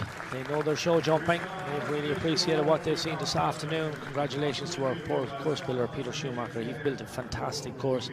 Quite technical, really challenging, but he got the very best to come forward into our jump off. Now coming forward to present the third place prize to Christian Kukuk is our actual show director here. This is Carson Lupkin.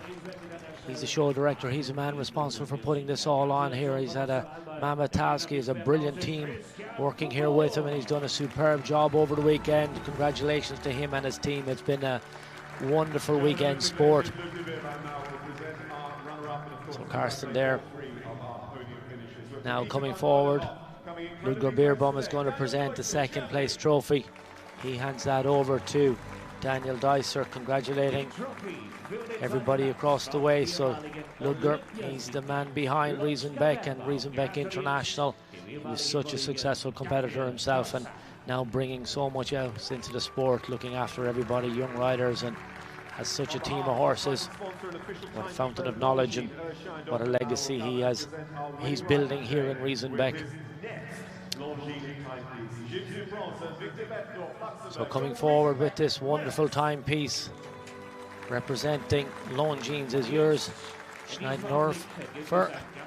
So he's going to present this watch to Victor Bettendorf. So we can add that to his collection from his previous victories.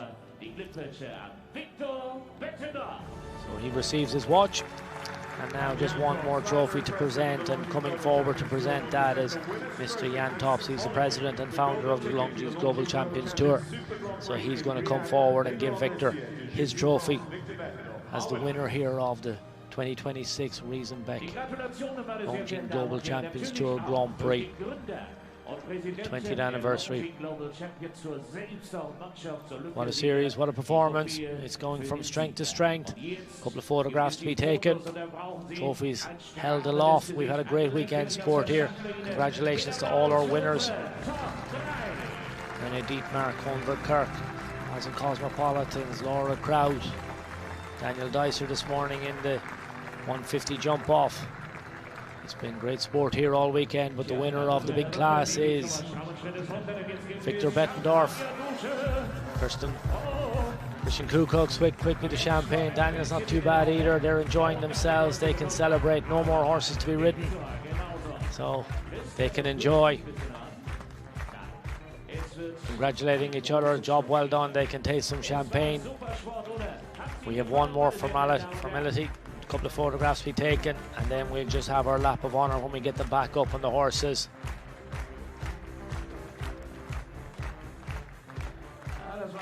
Nice tradition that we have here. So I hope that Longines watch is waterproof. I'm sure it is. So everybody getting organized now. We'll get the riders back up so the cameramen, they move across the arena. Our presentation party remain in position. Our arena announcer will just get everybody back up on their horses, and then the final piece will be just to acknowledge the crowd, acknowledge the stewards, ground jury, and congratulate our 3 riders that are on the podium.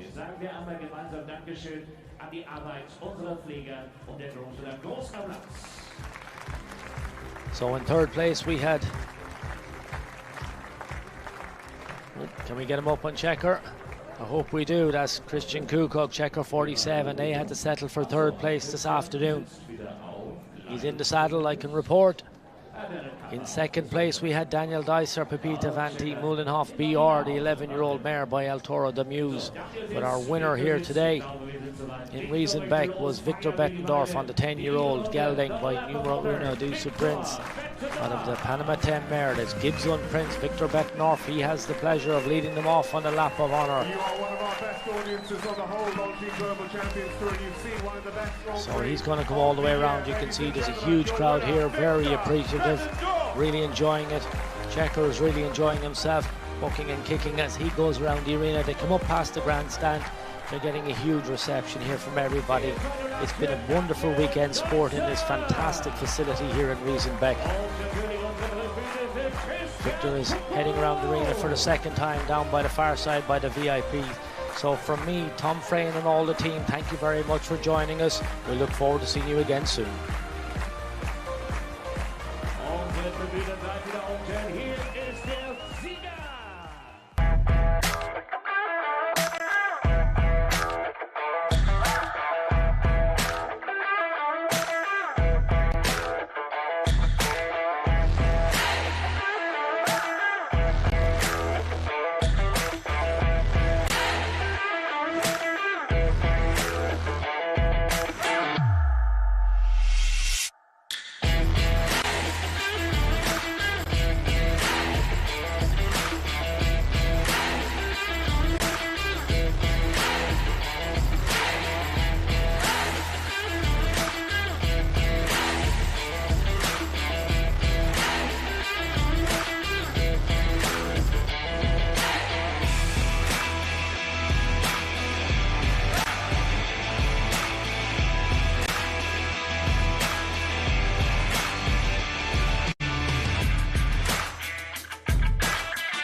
where the crown's prestige meets the city's pulse.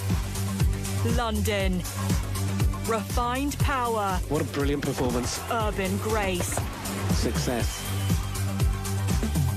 One heart-stopping finish. What a performance. The pursuit of greatness on the capital's most storied grounds.